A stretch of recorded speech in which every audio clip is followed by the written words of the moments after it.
Before we begin, let's slow everything down. You're not here to learn dates, or memorize rules, or keep track of every name. This channel exists for quiet watching, for long stories told gently, from a distance where nothing is urgent. We walk through strange worlds and broken timelines, the way Prismo watches them from the center of time, calmly, patiently, letting moments unfold without rushing them. If you're still awake, and you want more journeys like this waiting for you later, you can quietly subscribe or leave a like, a small signal to keep these timelines playing. And if you're already drifting, that's perfect. Let's begin. The lights in the candy lab never really turn off. They just dim into this low pink twilight where the machines hum to themselves and the air tastes like sugar and ozone. Outside, the Candy Kingdom is asleep, a whole population of engineered sweethearts snoring in soft, synchronized waves. In here, one person is still awake. One princess, one scientist, one tiny pink god in a lab coat. She leans over a workbench flooded with the glow of soft neon monitors, not harsh hospital white. Warmer, stranger. The screens cycle through vital signs, chemical structures, old security footage of Lemongrab screaming in a Luke that she muted hours ago. Beakers of viscous candy chemicals drip in slow hypnotic intervals, each drop landing with a sound that is almost a clock, not ticking. More like the universe breathing in syrupy time. Here is the thing. This is not just a lab. This is a universe she built out of corn syrup and willpower. Every shadow on the wall has a name. There, a half-finished Lemongrab prototype slumps on a gurney, his face still blank, his mouth not yet wired for that weaponized shriek. There in the back, the dormant silhouettes of Gumball Guardians loom like sleeping moons, their eyes dark, their power temporarily folded in on itself. Think about that for a second. The city outside dreams in peace because the weapons above it are dreaming too. Science in here is not neutral. It moves around her like a character, like a quiet, obsessive roommate rearranging reality when no one is looking. Candy is not cute. Candy is a medium, a raw, malleable substance she has used to sculpt life, personality, and obedience. With a turn of a wrench, she can adjust a nervous system. With a single drop of formula, she can simplify a mind. One wish, spoken in the language of chemistry, and a new citizen steps into existence, smiling and harmless by design. She pauses over a vial that glows a little too brightly, the liquid shifting between bubblegum pink and something almost radioactive. You know what this is. Dum-Dum Juice, the same formula she once used on Gumball and her original candy family, the one that turned dissent into docility, argument into party chatter. In that specifically Adventure Time way, the horror is coated in frosting. It looks delicious. It is, functionally, a lobotomy in a bottle. She is alone at the bench, but she is surrounded by centuries of choices, by the quiet, sticky residue of every experiment. The candy people engineered to be childlike, so they will never truly challenge her. The empty chair where Marceline once sat and argued about control. The faint scorch mark from a night when magic and science collided, and the lab lost. Is she building a kingdom, or a cage that smiles back at her? The question hangs in the air, unsaid, heavier than any Gumball Guardian. Let's start there, in this one sleepless night, with the princess adjusting her goggles while everyone she made is dreaming. In this video, we're going to walk through her experiments slowly, gently, like a catalog you can fall asleep to. From the first candy biomass that became Bonibel to Lemongrab's creation, from the Gumball Guardians to Gumball, and the Dum-Dum Juice, we'll trace the whole timeline until it blurs into a calm pink haze. By the time we're done, you might drift off. She will still be in the lab, rearranging existence one experiment at a time. Why Bubblegum's experiments matter while you fall asleep. And here is the thing. That calm pink haze is not empty. It is packed with centuries of choices accidents, and deliberate rewrites of reality, all wrapped in bubblegum and bedtime quiet. As you lie there, the universe of her lab is going to open very slowly, like a door that never creaks, only sighs. In this video, we're going to walk through the complete arc of those experiments, but we'll do it in a way your nervous system can actually fall asleep to. We're going to start with her origins, when she was just raw candy biomass pulling herself together into Bonnie Bell, then drift into the creation of the Candy People, the Gumball Guardians, and that lemon-scented scream of a wish gone wrong named Lemon Grab. We'll visit Gumball and the original Candy family, the Dum Dum Juice, and all the quiet little lab projects that never got title cards but still rearranged lives in the Candy Kingdom. Let's start by admitting that these are not just wacky science gags sprinkled across the timeline. They are the way bubblegum tries to hold back chaos in a post-mushroom war multiverse. Every new Candy citizen, every Guardian statue at the edge of her borders, every fix she pours into a test tube is about control. About making a universe that obeys her rules because the last one she lived through did not. Think about that for a second as you feel your breathing slow. A girl made of candy who watched civilization melt, deciding that this time no one gets to break reality but her. There is love in that. Real love. The Candy People are engineered to be soft, simple, almost childlike, because she wants them safe from the sharp edges of existence. But there is also fear. Fear of dissent, fear of randomness, fear that if her subjects had full power over their own minds, the timeline would fracture into something she couldn't repair. That's why Gumball's rebellion hurts so much. That's why the Dum Dum Juice is not just a plot device, it's an ethical cliff. So, as you drift, the guiding question under everything will be this: is Princess Bubblegum a benevolent scientist protecting fragile candy lives, or a quiet tyrant rewriting personalities to keep herself safe? She is not evil. She is not even indifferent. She is just bound by her own internal rules, the ones that say survival is worth almost any cost. We'll keep coming back to that tension, love versus control, experiment by experiment, until the pattern itself becomes hypnotic. Lemon Grab's creation, the Gumball Guardians waking at the edge of the Candy Kingdom, Gumball's mind wiped clean. Even her long, complicated orbit around Marceline and Finn, each scene is another swing of the pendulum between care and domination. The repetition is the point. As the timeline loops and folds, the rhythm of her choices will settle around you like a blanket, and by the time we reach the deepest, quietest failures in her lab, you might already be asleep, while she is still awake, still calibrating the universe in the next room. Roadmap through a century of candy science. So now that we've set the emotional metronome of Bubblegum's life, we can dim the lab lights and actually lay out the maze we're going to walk through together.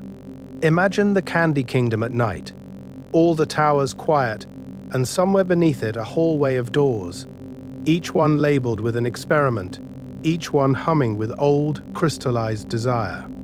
Let's start at the beginning, the pink biomass in the crater. We'll first move through her origin, when she is not a princess yet, just an emergent consciousness made of sugar and memory, learning how to have a body at all. From there, we're going to watch her build the first Candy People, deliberately engineered to be soft, simple, and safe. And we'll ask what it means when a ruler literally designs her citizens' minds. Think about that for a second. Your subjects are your lab-grown thought experiment. Then we drift into the Gumball era, the original Candy family. Uncle Gumball, Aunt Lolly, Cousin Chickle. This is where the Dum Dum Juice incident lives, that bright pink chemical eraser she pours over dissent until her relatives become harmless citizens. We'll slow down here because this is the moment where her ideals congeal into control, where protecting the kingdom becomes an excuse to overwrite reality itself. She does not kill them. She does something stranger and, in that specifically Adventure Time way, more unsettling. After that, We'll walk down the long, echoing corridor to the Lemongrab project, an heir grown in a lab, assembled out of her fear of chaos and her inability to trust anyone with power but herself. We'll follow Lemongrab, his clones, the stitched-together horror of Lemongrab 2, and the Screaming Kingdom made in his image. Each of those experiments will be unpacked the same way: what was happening in the universe around her, what she built, why she thought it was necessary, how it malfunctioned, and what it quietly revealed about the person giving the orders.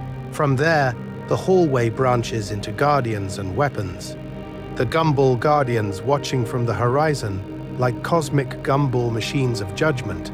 Rattleballs, the hidden robot knight who represents her contingency plans for when Candy fails and Steel must take over. The plant weapons grown with magic and science braided together, and the Uneasy Alliance with Peppermint Butler's darker collaborations, where necromancy and candy engineering meet in a tiny butler with far too many secrets. Here is the thing: as we move through each experiment cluster, we're not just cataloging inventions, we're tracing a moral gradient. Early on, she is an idealistic scientist convinced that enough intelligence and planning can fix existence. Over time, the rules in her head harden. She becomes a morally grey ruler who erases minds, builds living weapons, and treats the multiverse like a lab bench. And then, slowly, she softens. Friends push back. Marceline, Finn, even Peppermint Butler's cosmic meddling start to pull her toward a more self-aware version of herself. In this video, every project we visit will follow the same gentle rhythm: context, construction, intention, failure, revelation. You can, if you want, pick one door right now: Lemongrab, Gumball, Rattleballs, maybe Peppermint Butler's quiet little pacts with the dark. We will get there. But we'll do it slowly, like walking down that long hallway at the center of time, past rows of sleeping experiments, until one by one, we open them and let their stories breathe. Get cozy in the time room of Candy Science, Engagement CTA. So before we crack open the next glowing drawer in Bubblegum's archive of mistakes, this is the moment where you can actually get comfortable in the time room of Candy Science. Dim the lights if you haven't yet. Let the room get quiet. Imagine you're standing in that long hallway at the center of time, but instead of Prismo's screens, it's rows of PB's experiments, each one humming softly, casting this low pink glow over the floor. Here is the thing: this video is built to be walked through, not binged like an alarm. We're going to keep the pace slow and steady from here. No sudden jump scares. No chaotic cuts, just a long, even exhale of story and analysis. Gentle rises when we hit something like the creation of Lemongrab. Gentle falls when we talk about Bubblegum just sitting alone in her lab, adjusting the Gumball Guardians while the universe outside keeps moving. If you like having that in your life, if you like long-form, lore-heavy deep dives you can literally fall asleep to, this is the channel for that. You can tap like, you can subscribe, or you can just quietly queue up another Bubblegum or Prismo lore video for later, like setting another experiment on a low burner. No pressure, no cosmic contract, just a little ritual you build with us across time. Think about that for a second. Every time you come back, it's like returning to the Candy Kingdom's archives. Same hallway, same doors, different drawer we open together. One night it's Prismo at the center of time. The next night, it's the moment PB decides to make the Candy people deliberately simple and childlike, so her reality will obey her. Another night, it's Gumball and the first Candy family, and the quiet horror of realizing your princess once used dum-dum juice to erase dissent. And if you're still awake enough to interact with the multiverse, the comments are basically our shared lab notebook. That's where you can leave your favorite Princess Bubblegum experiment, or the exact moment you realized she might be a little terrifying under all that pink. Was it Lemongrab screaming about unacceptable realities? Was it Peppermint Butler's polite, unsettling loyalty? Was it the way she talks to Marceline like they've lived through several apocalypses together, and this is just another Tuesday? Pattern interrupt. You are not just a passive sleeper here. You're an observer walking through a museum of one girl made of candy biomass who accidentally became a god. In this video, and in the ones around it, we're going to keep opening those drawers one by one, quietly.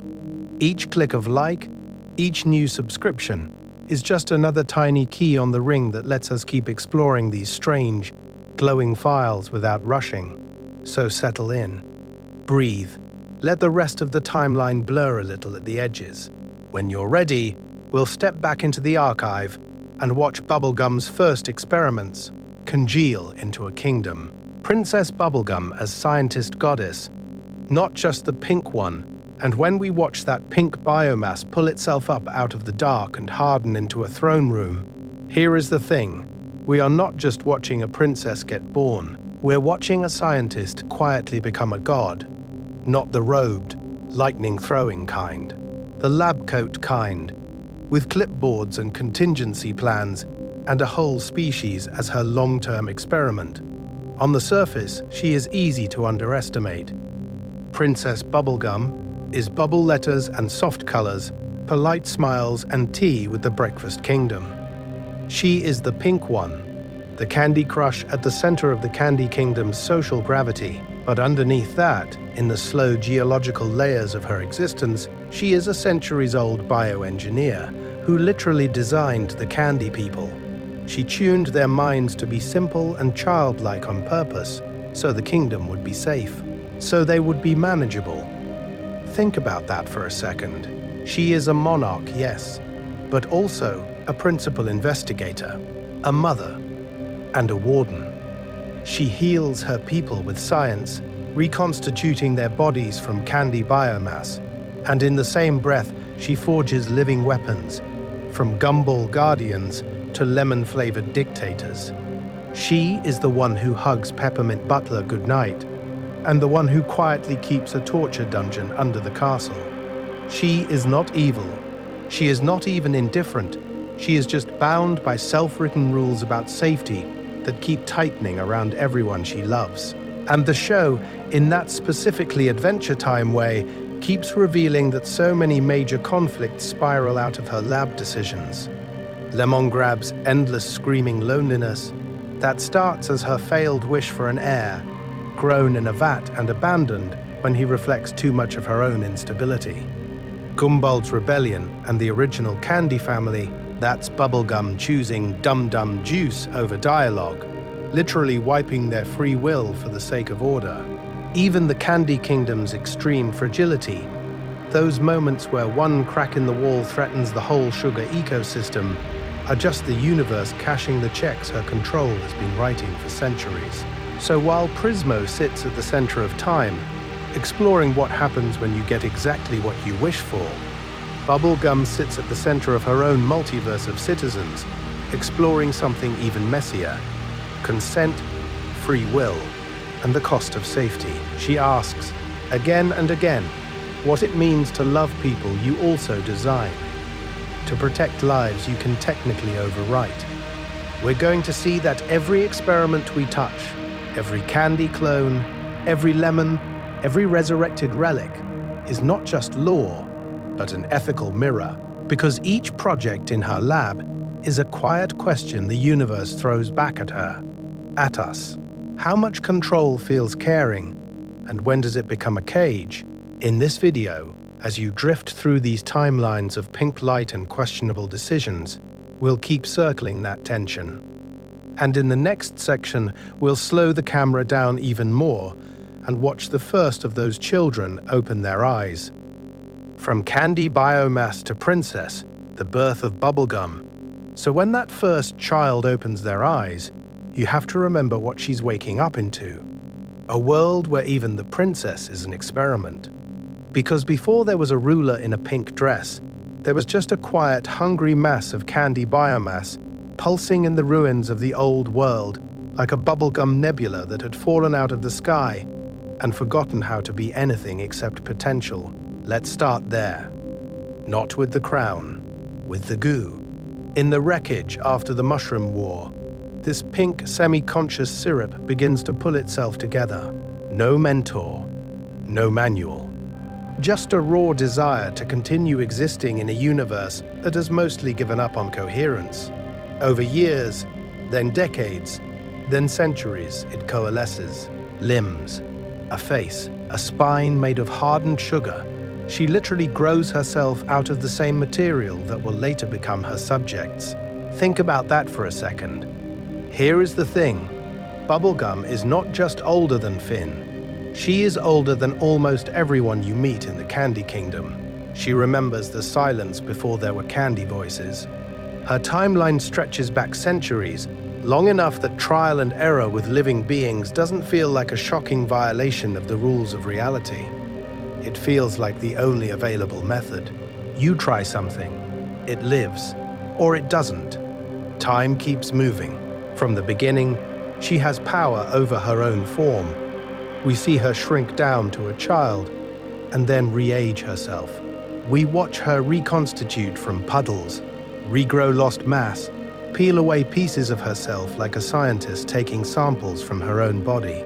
She is not separate from the experiment. She is the prototype, the proof of concept. And once you've learned you can resize, reshape, and reboot your own existence, how hard is it really to imagine doing the same to others made of the same pink continuum? Because candy biomass, to her, is a toolkit. It is body and building material at the same time. One jar of goo becomes a citizen. Another becomes a security system. Another becomes a failed heir screaming in a lemon castle. The line between person and resource is not just blurry, it is actively negotiable, moment to moment, depending on what the kingdom needs and what the princess wants. In that specifically Adventure Time way, the universe gives her this absurd, colorful medium that is also quietly horrifying if you follow the implications out. And we're going to follow them out.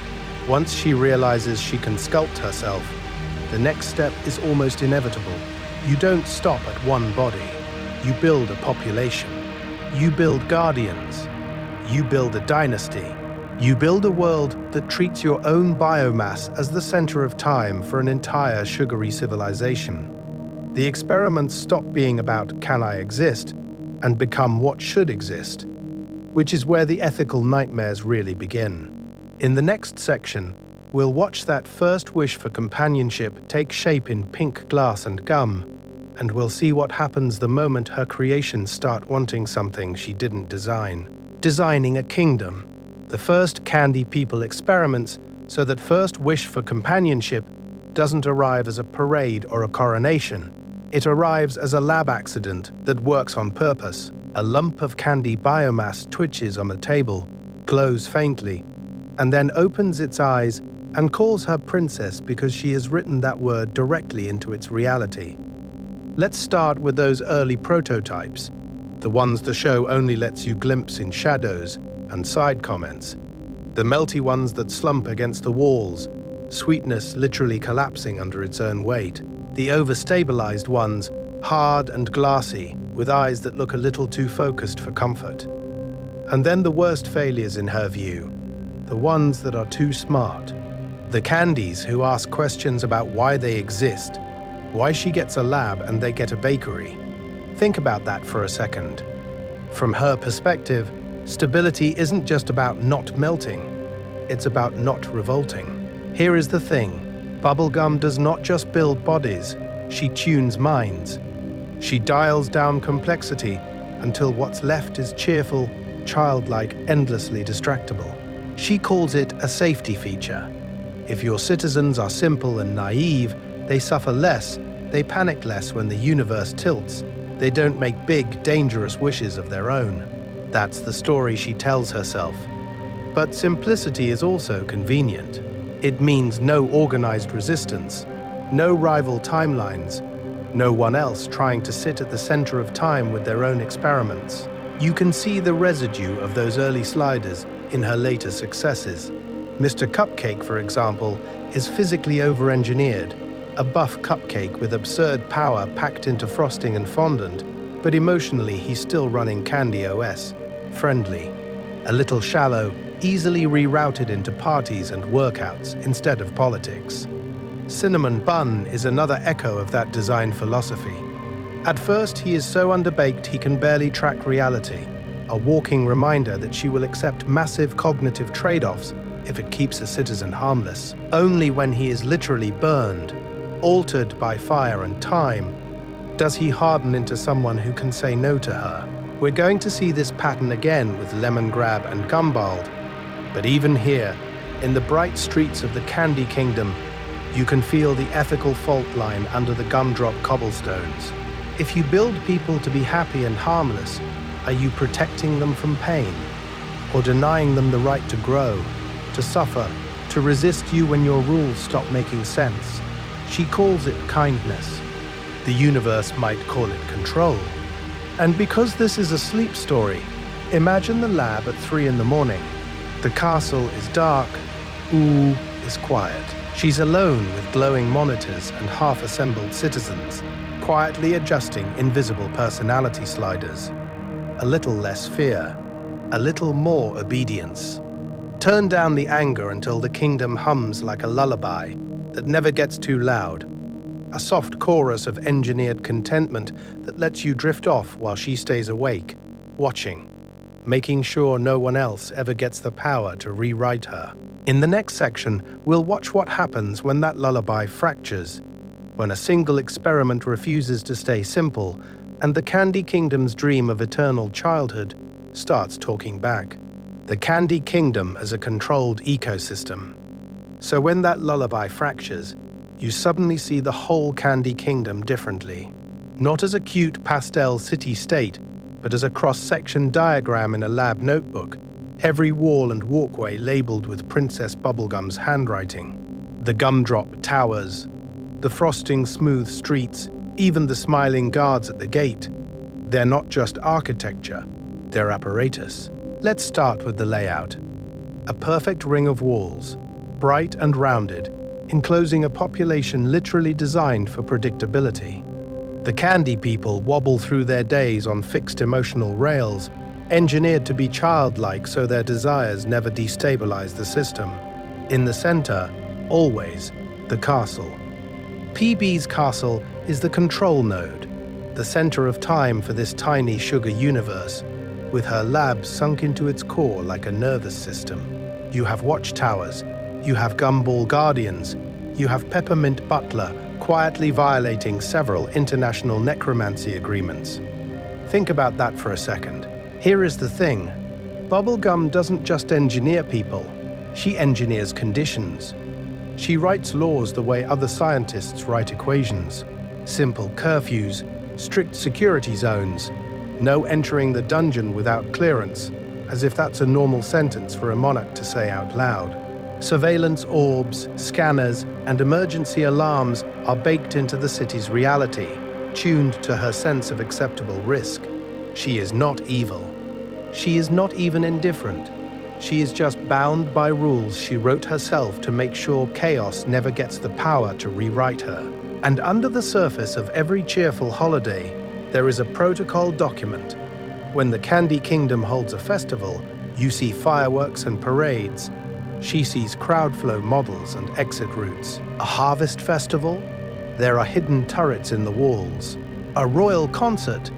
Gumball Guardians on instant deployment, eyes glowing like dormant weapons of mass correction. In that specifically Adventure Time way, the universe plays it as a joke. Balloons, candy corn, existential artillery. We're going to notice that whenever something goes wrong in her experiments, the city snaps into formation. When a plague mutates, she's ready to quarantine entire districts without blinking. When her own candy biomass destabilizes, she has evacuation plans, bunkers, even contingency measures for reconstituting herself. The Marja attack, the science versus magic incursions, Lemongrab screaming at the border, each one activates layers of power you never see when everything is pink and quiet. But the more tightly she locks the ecosystem, the more the cracks become pressure points.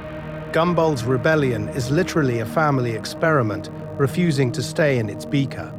Lemongrab is an heir designed for order who becomes a walking alarm bell. A whole person built out of the sentence, "This is unacceptable." They are not glitches in the system. They are the system talking back.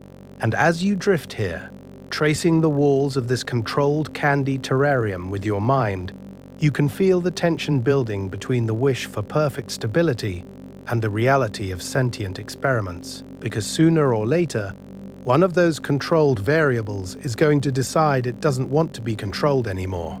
And in the next section, we'll watch what happens when the experiment climbs off the lab bench and starts rewriting the lab.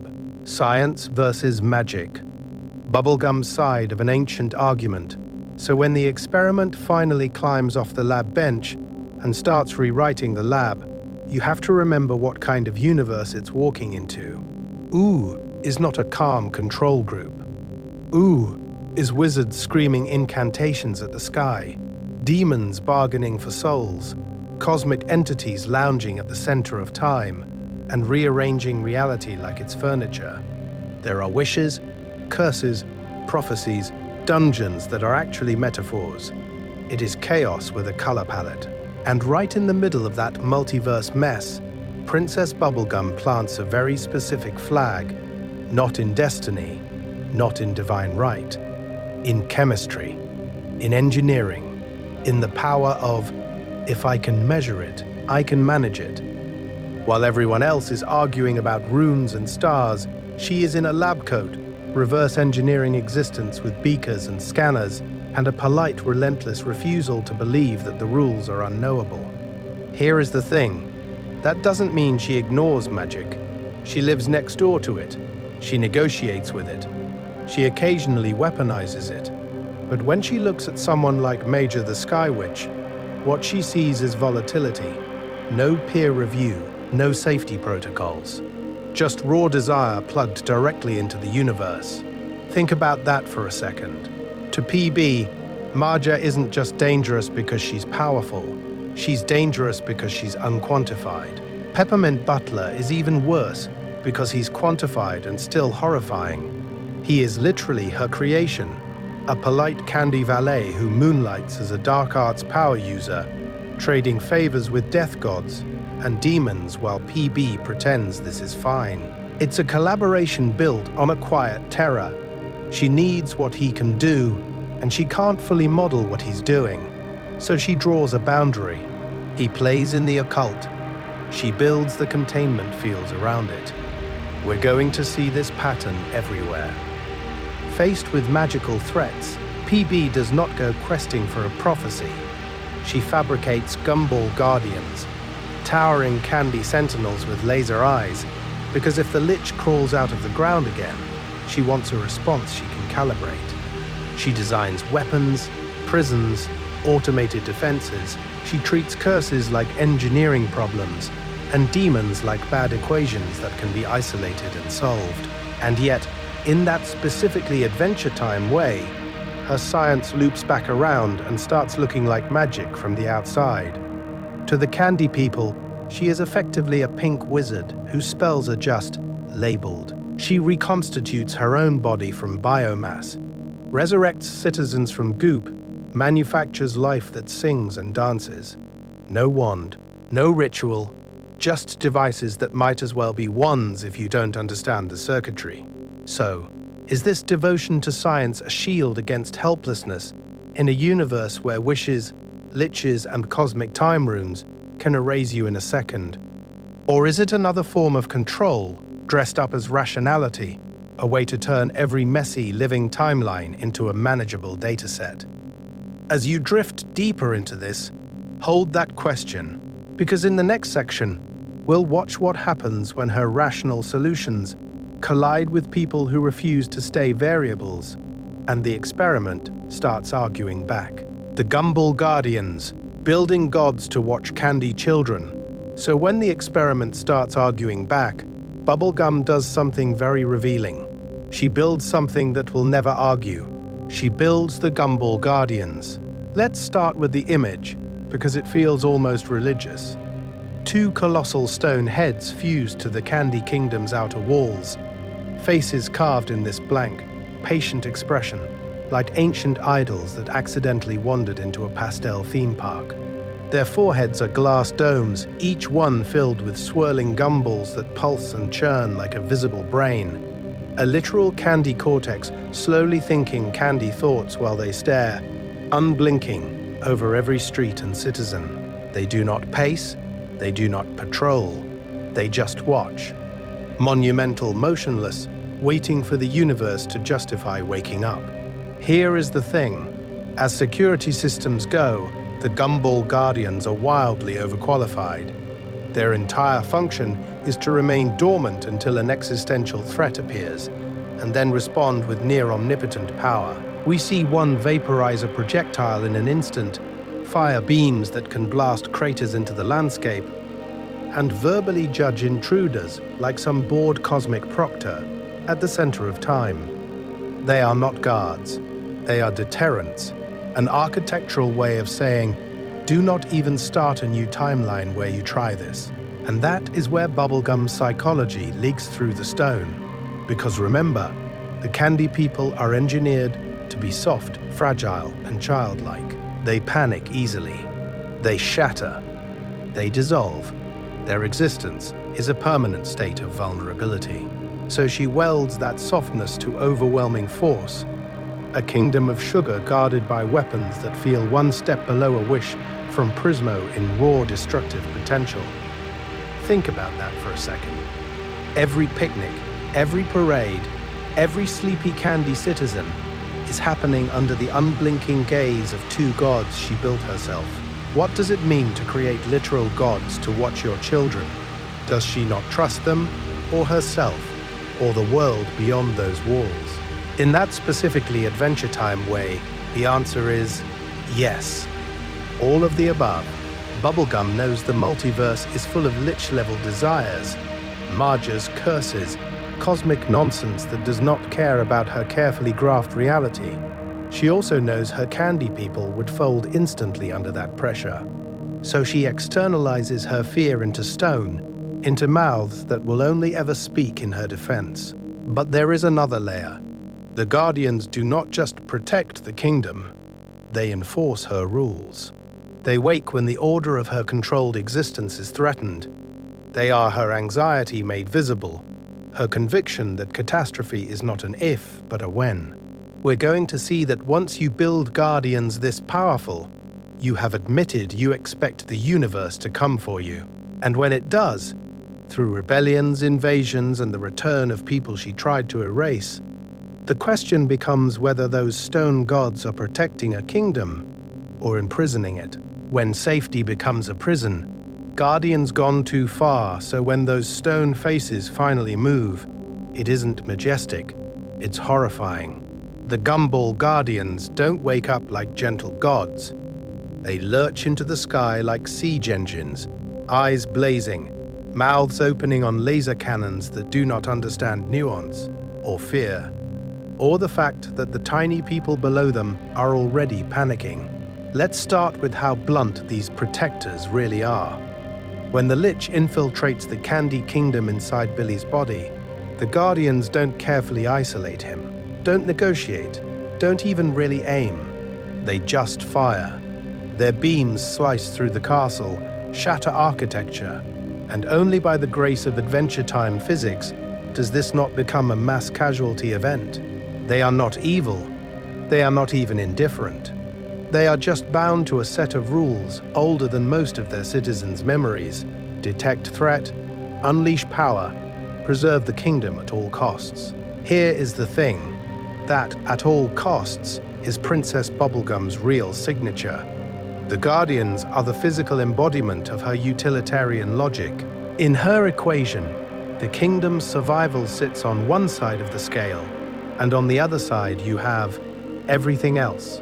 Individual autonomy, consent, fear, the quiet desire of a candy citizen to live a life that is not constantly under the gaze of a stone god at the center of time, ready to vaporize anything that twitches wrong.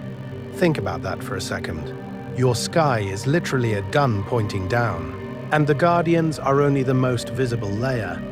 Beneath them, we're going to find the rest of her containment ecosystem. The dungeons under the castle, the quarantine domes, the temporary prisons that stop being temporary. When she locks up the Fire Kingdom citizens during the flame virus scare, the Candy Kingdom becomes a petri dish with walls. During magical outbreaks, whole districts are sealed as if she's snapping a lid over an experiment. This is security as lab protocol. The reality of a city treated like a sample that might contaminate the multiverse if it leaks. In that specifically Adventure Time way, the show plays this as both absurd and deadly serious. Candy people cheerfully accept curfews, while a 12-year-old hero breaks into dungeons that technically shouldn't exist in a utopia. The joke lands softly, but the implication is sharp. The line between hospital, prison, and lab has dissolved under PB's watch. And here's the question the series keeps circling without ever putting on a whiteboard. Did she build any failsafe that does not answer to her? Any system that can override her own decisions when she becomes the threat? We never see a constitutional council, no emergency key held by someone else, no cosmic wish baked into the Guardians that says, if the princess crosses this ethical horizon, stand down. The Guardians listen to her. The quarantine fields respond to her. Even the dum-dum juice that rewrites minds is administered by her hand, which means that when her family comes back, when Gumbald and the original Candy relatives she liquefied into biomass return with their own desires and their own claims on power, every safeguard she built for invaders can pivot inward. The Guardians don't care if the enemy is a lich, a wizard, or an uncle with a grudge. A civil war of Candy is still a threat profile. And the next time those stone eyes flare, the lasers won't be aimed at an outsider at all. They'll be aimed at people who remember what she did to them last time, and who have no intention of going quietly back into the beaker. Enter Gumbald, the first Candy family and the dream of a different kingdom. And the terrible part is, those lasers aren't even the first weapon she turned on her own people. They're just an echo, a scaled-up, stone-faced repetition of something that started small, pink, and very, very personal. Because here is the thing, Bubblegum wasn't always this solitary monarch, alone in her lab at the edge of the universe, micromanaging an entire reality of Candy children. At the beginning, she had a family, not metaphorically. Literally grown from the same Candy biomass, the same primordial pink goo that would one day call itself Princess.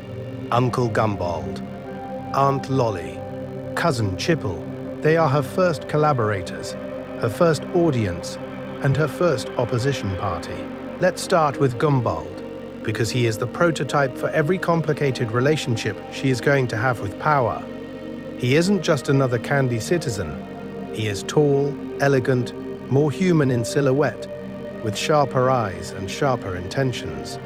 Where PB looks at the wasteland of ooh and dreams of a safe pastel buffer zone, Gumbald looks at the same shattered timeline and sees an opportunity, not a daycare. A nation. His wish is not for comfort, it's for sophistication. For a kingdom that can stand in the multiverse without training wheels. You can feel the divergence immediately. She engineers early Candy people to be simple, childlike, giggling through existence with the cognitive complexity of a Saturday morning. Gumbald thinks that's an insult to what they could be. He wants citizens who question, who scheme, who might build their own empires. People who could walk into the center of time and not get lost. People who might be cruel. Think about that for a second. His dream is not safety, it's agency, even if that agency cuts. And in that specifically Adventure Time way, the show stages this as a domestic disagreement that is secretly a cosmic argument about ethics. PB argues that the world is already dangerous enough, that making her people soft and sweet is an act of mercy.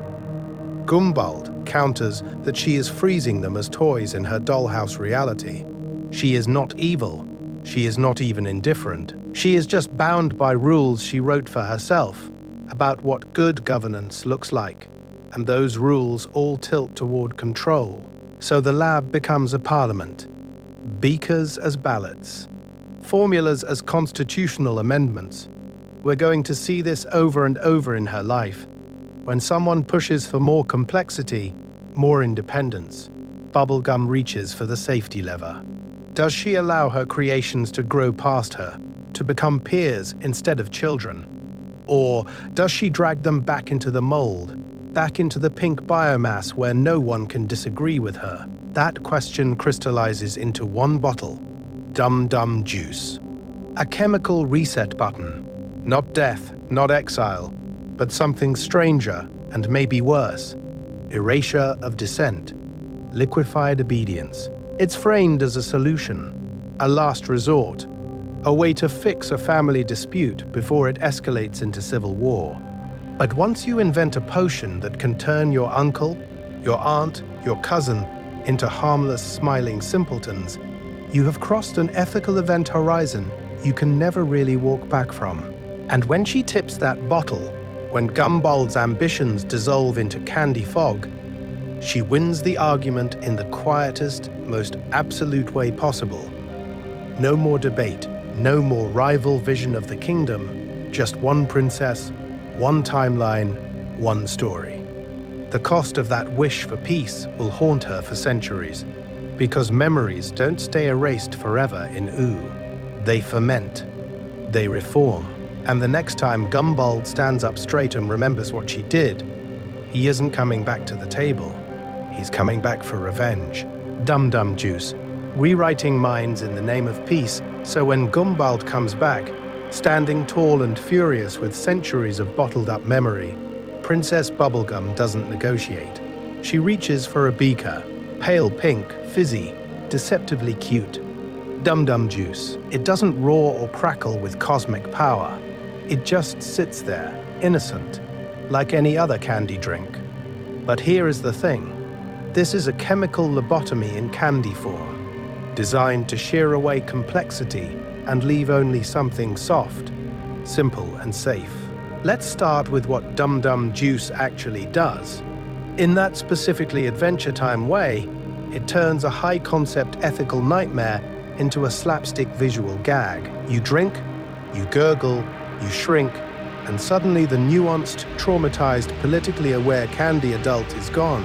In their place, a childlike citizen with big eyes, limited memory, and a brain tuned to the kingdom's bedtime channel.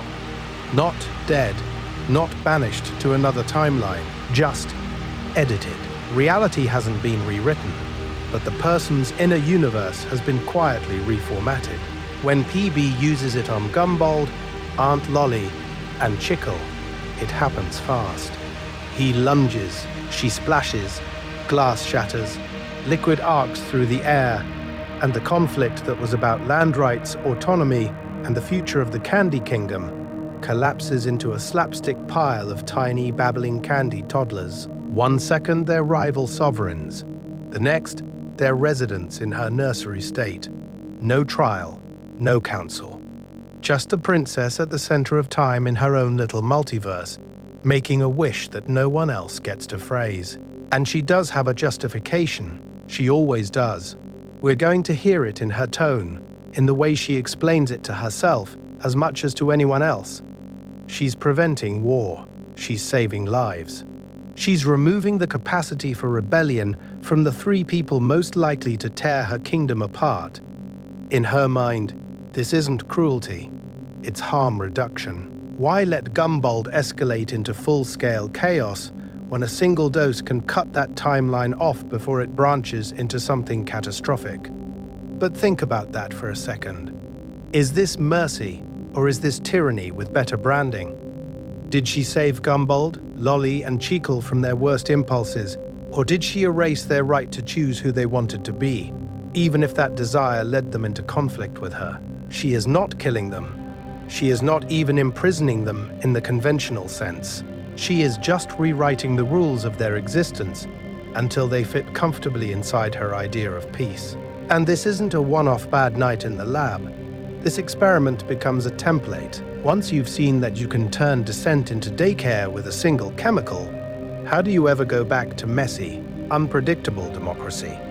The Candy People's childlike innocence stops looking like an accident of design and starts looking like policy, like a wish for a kingdom that will never argue with you. The real question is, what happens the next time someone she loves steps out of line? And Dum Dum Juice is still sitting on the shelf, living with the consequences. Gumbald's long, quiet revenge, so when you leave Dum Dum Juice on the shelf as policy, the universe hears that as a promise.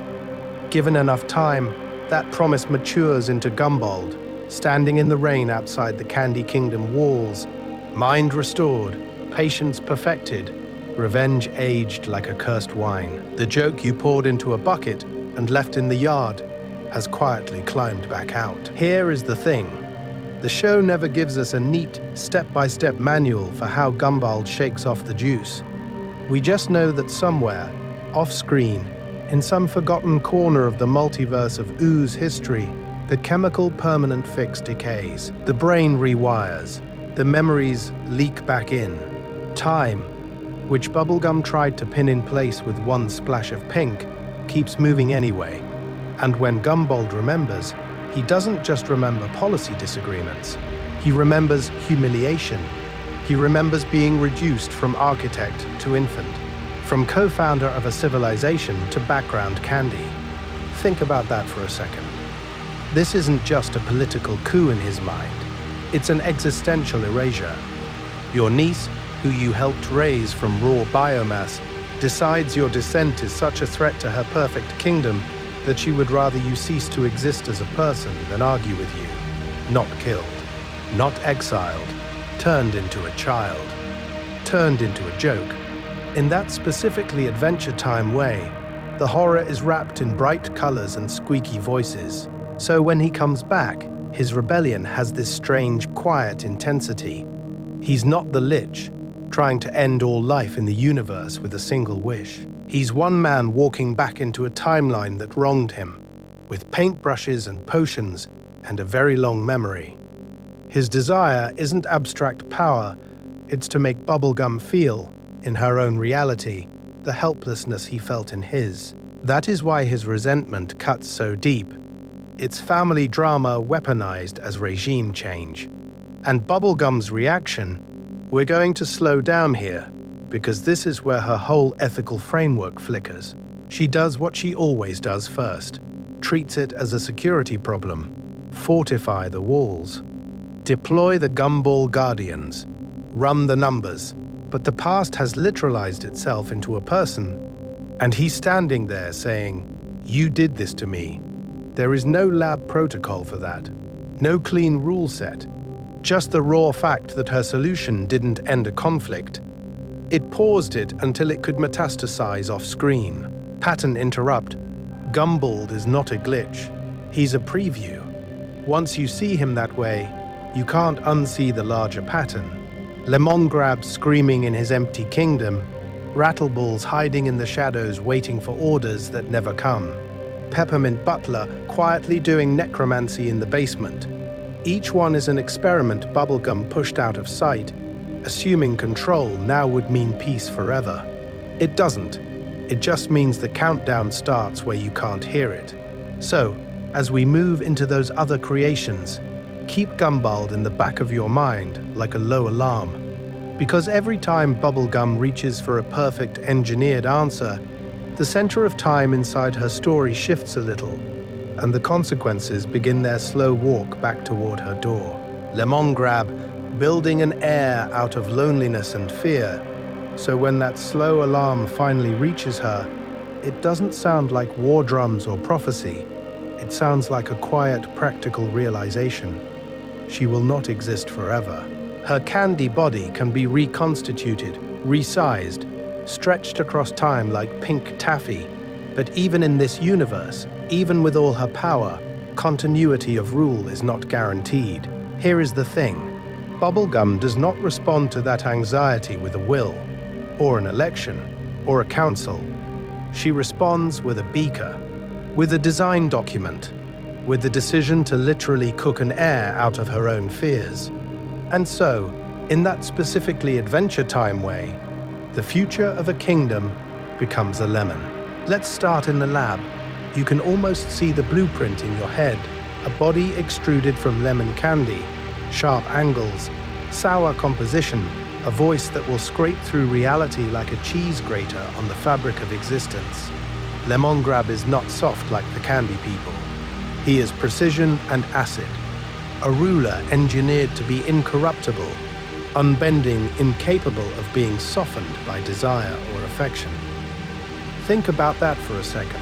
She doesn't just want someone to follow her. She wants a version of rulership that cannot be talked out of the rules. And that is where he becomes a mirror. His rigidity, his constant anxiety, his inability to connect with anyone around him are not random character traits. They are Bubblegum's own repressed emotions, pulled out of her chest and baked into a separate body. Her need for control, stripped of charm. Her fear of chaos, without the buffer of compassion.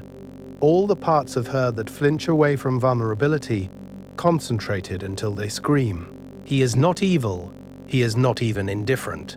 He is just bound by rules older than his own existence, because they are her rules, written into his lemon DNA. Lemongrab walks through his empty, echoing castle like a glitch in the multiverse, built to command, but never taught how to be held. The tragedy is almost clinical. He is designed to rule, but not designed to be loved. So he is given a kingdom he does not understand and does not want, populated by candy citizens who bounce off his sharp edges and call him weird. The Candy Kingdom is childish, goofy, almost pre-programmed to adore their pink monarch. Lemongrab's domain is the opposite, sterile, silent, a reality where every sound feels like an intrusion. He is a monarch without a people, a successor without a succession. We're going to call this what it is, an experiment in succession gone wrong. Instead of trusting organic relationships, mentoring someone over time, or even flirting with democracy, Bubblegum tries to engineer away her own mortality. She treats the future like another lab problem to be solved with the right formula. And when that formula starts screaming, her response is not to rethink the project. It is to double down, to clone him, to take this already unstable signal and turn up the volume, amplifying every fractured rule and lonely impulse until the feedback threatens to tear the timeline of her little candy universe apart. The Lemongrab clones, copy-pasting a broken template, so she does the most Princess Bubblegum thing possible. She takes this screaming formula, this failed heir whose voice already feels like it's tearing a hole in reality, and she copies it. She looks at Lemongrab, alone in his grey castle at the edge of her bright candy universe, and decides the fix is not therapy, not apology, not dismantling the experiment. It's duplication. Let's start with the intention, because on paper, it almost sounds compassionate. She sees his loneliness. She recognizes, at least in outline, that she created a being with no peers, no shared culture, no one who understands his particular brand of anxiety and authoritarian desire. So she grows Lemongrab too from the same lemon biomass, the same blueprint, with the quiet wish that if he just has someone like himself, the sharp edges will sand down. A friend, a brother, a mirror. Here is the thing. Mirrors do not heal you if you hate what you see. They multiply it. Lemongrab too doesn't soothe the original. He validates him. Every paranoid thought now has a chorus. Every harsh rule gets an echo. We're going to watch this feedback loop form in real time.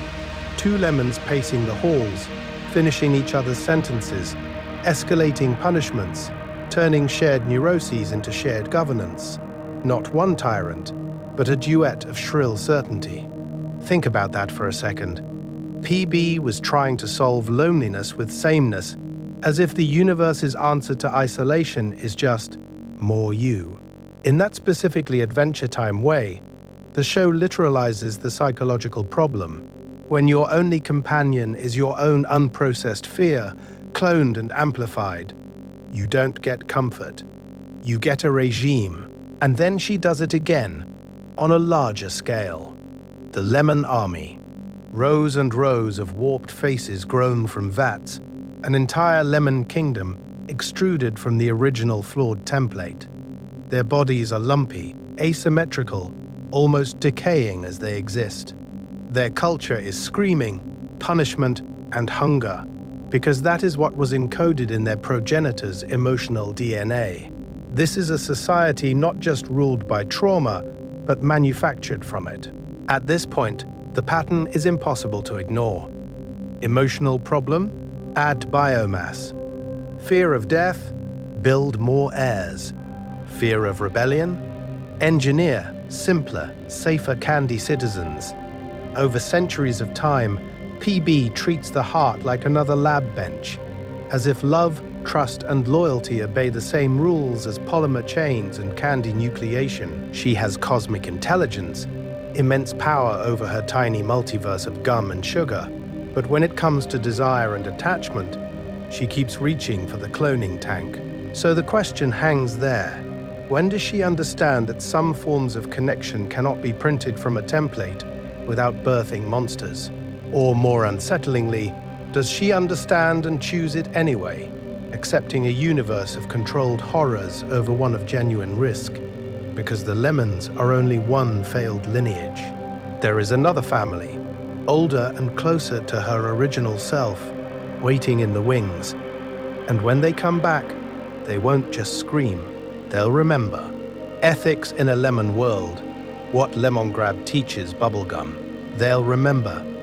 And in the meantime, in this quiet corner of the multiverse, one of her other families is already screaming. The Lemon Kingdom is what happens when Bubblegum's control fantasies get a body, a crown, and a voice that can literally tear the air. Here is the thing. Lemongrab is not just a failed heir. He is a full-volume diagnostic readout of PB's ethics, broadcast at a pitch you can't ignore. Let's start with that first reveal. She unveils him as an heir grown from her own candy biomass, then immediately treats him like a disappointing lab result. Clinical, detached. She walks through his castle like she's inspecting a broken machine, rather than meeting a lonely prince at the edge of his own existence. When he rejects the candy people, when he screams that everything is unacceptable, she doesn't apologize. She patches, adjusts, sends him subjects engineered to tolerate him, like you'd send a faulty program a safer dataset. We're going to watch her relationship with him bend under its own bad design. In You Made Me, his abuse of the lemon people forces her to intervene, not as a remorseful mother, but as a scientist cleaning a spill. She literally manufactures a second Lemongrab to stabilize the first, as if the answer to one failed timeline is to fork it into two equally unstable branches. Think about that for a second. Her solution to a screaming embodiment of her control issues is more control, more cloning, more design. Does she ever truly say, "I'm sorry I made you this way"? Not really. She admits responsibility in that flat PB way. I created you. I should have known better. But it plays less like a confession and more like a post-mortem note in a lab notebook. He is not a person to reconcile with. He is a system to be managed, contained, buffered with lemon candy civilians and occasional royal visits when the noise level threatens the wider universe. And underneath that, there's this quieter terror. It was easier for her to grow a ruler in a vat than to share power with someone she trusts. Easier to wish for obedience than to risk intimacy. Instead of grooming a successor through genuine relationship, Finn, or even Peppermint Butler, she designs a monarch with no real capacity for consent. A being whose entire reality is "you made me," without any say in the rules of his own existence. Lemongrab's suffering is PB's emotional repression turned inside out. He cannot self-soothe. He cannot modulate. Every feeling is maximum volume, where hers are locked behind equations and security protocols. He is what happens when you take her fear of vulnerability and remove all the pink, all the diplomacy, all the plausible deniability. In that specifically Adventure Time way, the show makes him her externalized glitch, She can tranquilize his kingdom, split him, fuse him, redistribute his power, but she cannot fix him without rewriting the code that produced him. Her belief that control is safer than connection.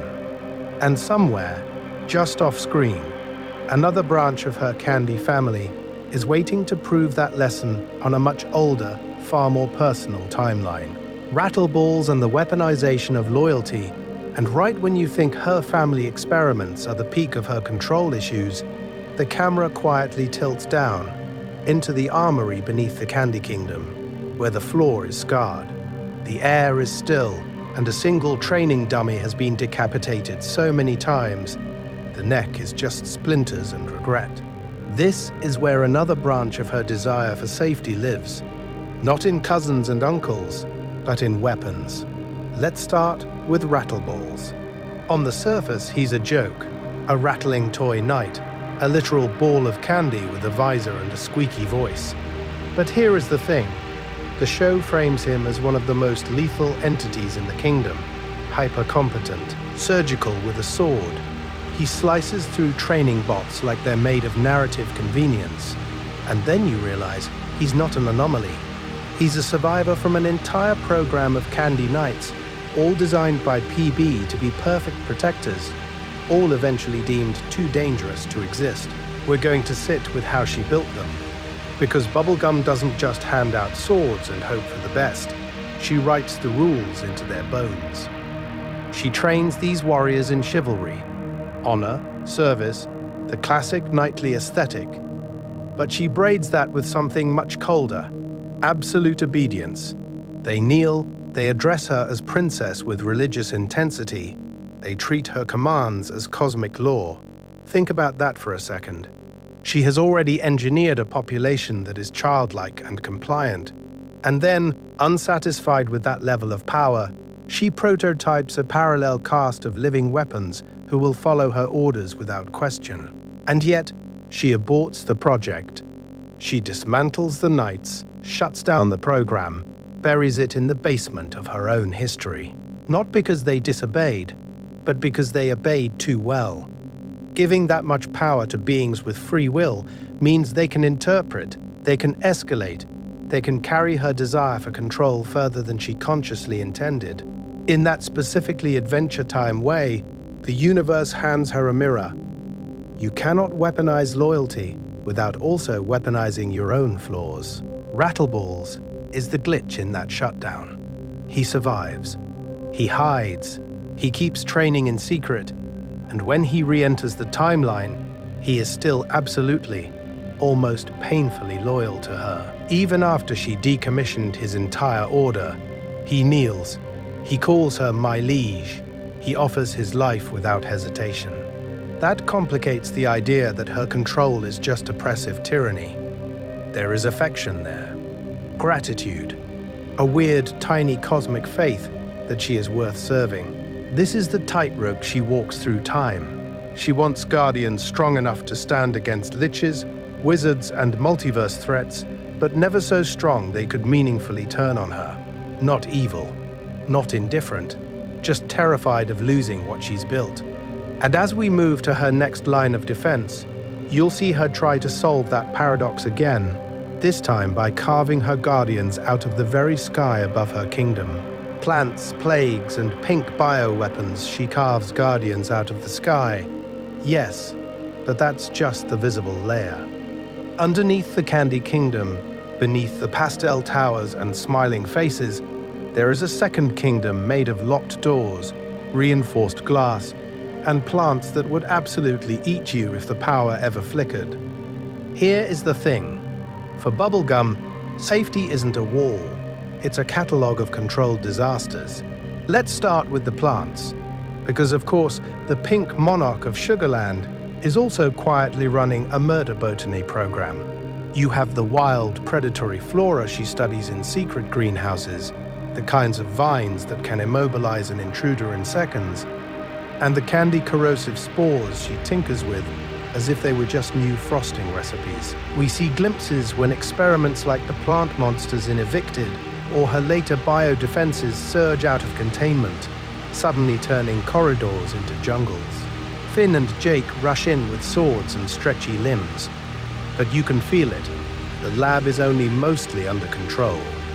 Mostly. Then there are the serums. Colorful, unstable, and stored in little vials that might as well be labeled, "Please do not shake the universe." From the dum-dum juice that rewrites personalities, to the age serums that yo-yo her between teenager and crone, Bubblegum plays with the rules of identity like they're just another variable in an equation. When she's de-aged and the kingdom collapses into chaos, or when her own candy citizens are nearly overwritten by her fixes, you're watching what happens when power over minds and bodies lives in one person's basement fridge. And beneath even that, the dungeon. Rows of cells holding cursed artifacts, rogue candy abominations, and magical predators she's captured instead of destroyed. Think about that for a second. In a world already full of liches and cosmic wishmasters, Bubblegum is voluntarily building her own mini-multiverse of threats and then trusting herself to be the permanent warden. It's not evil. It's not even indifferent.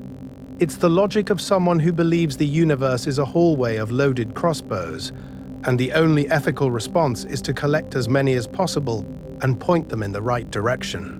So when those vaults crack, when Marge's attack sends waves of chaos through her defenses, or when some experimental guardian misreads a command and turns its power on the candy people, you get these emergency responses that feel almost rehearsed. Finn and Jake are deployed like antibodies. Peppermint Butler quietly patches the magical breaches. Bubblegum reroutes, recalculates, and files the catastrophe under useful data. In that specifically Adventure Time way, the near apocalypse becomes a lab report. We're going to compare her lab to a vault of sleeping dragons, because that's what it is.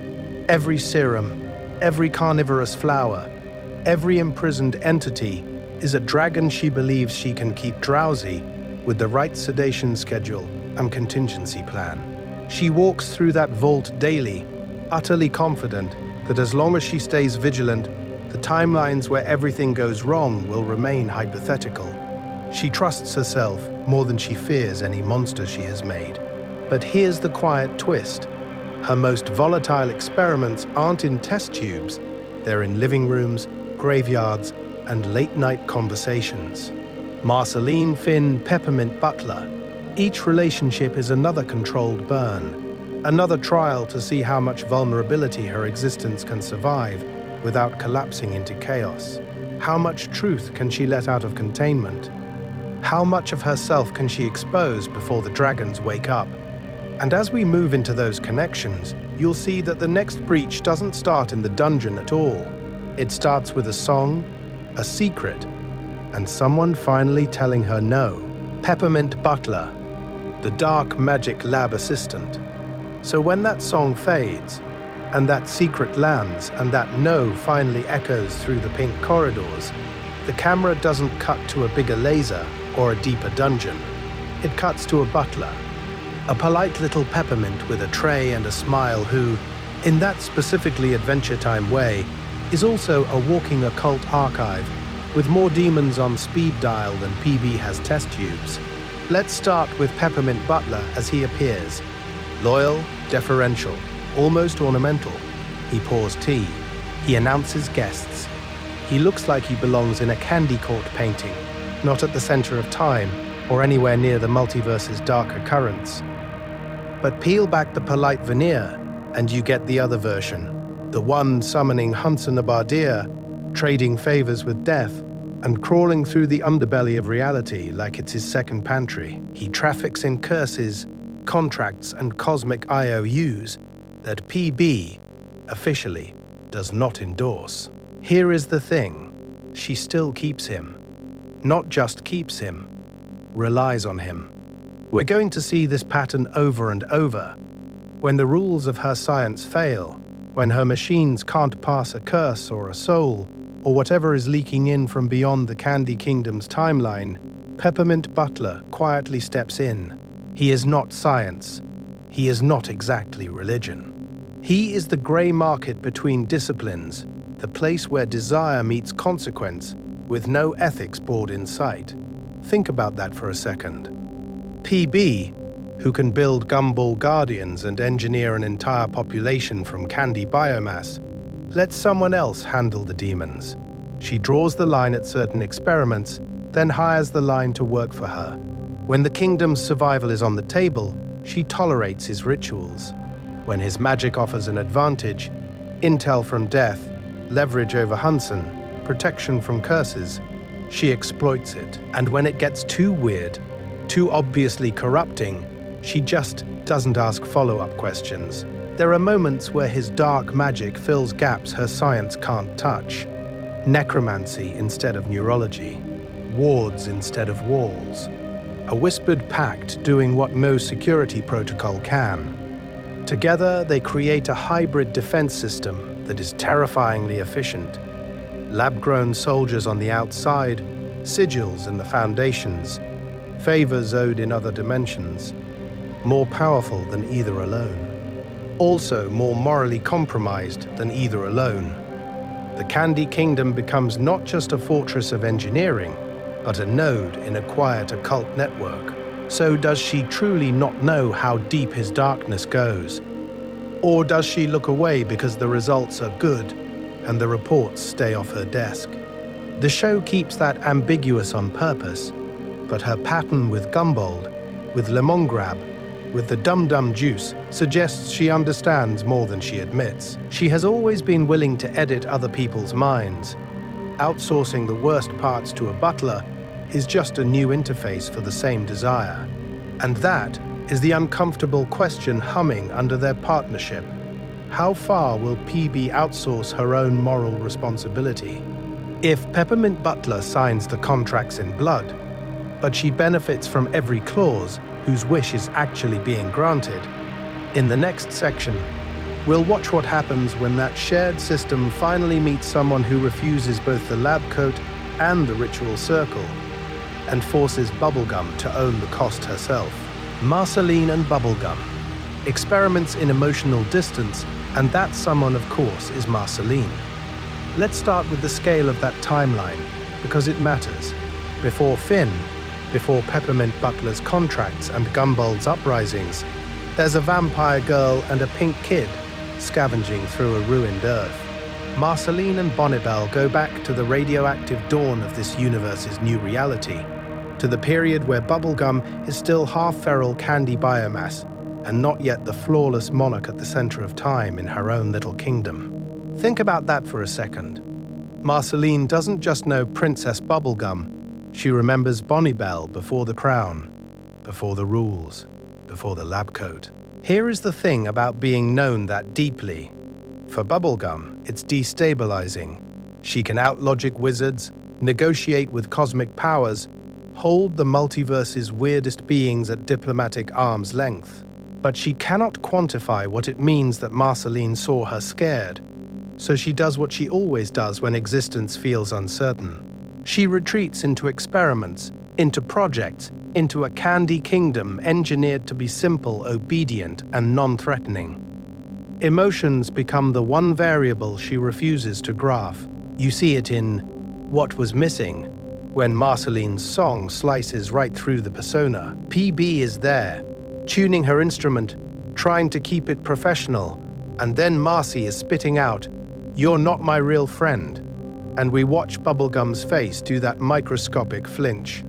Not a meltdown, not a confession, just a tiny calculation error in the princess scientist's emotional equation.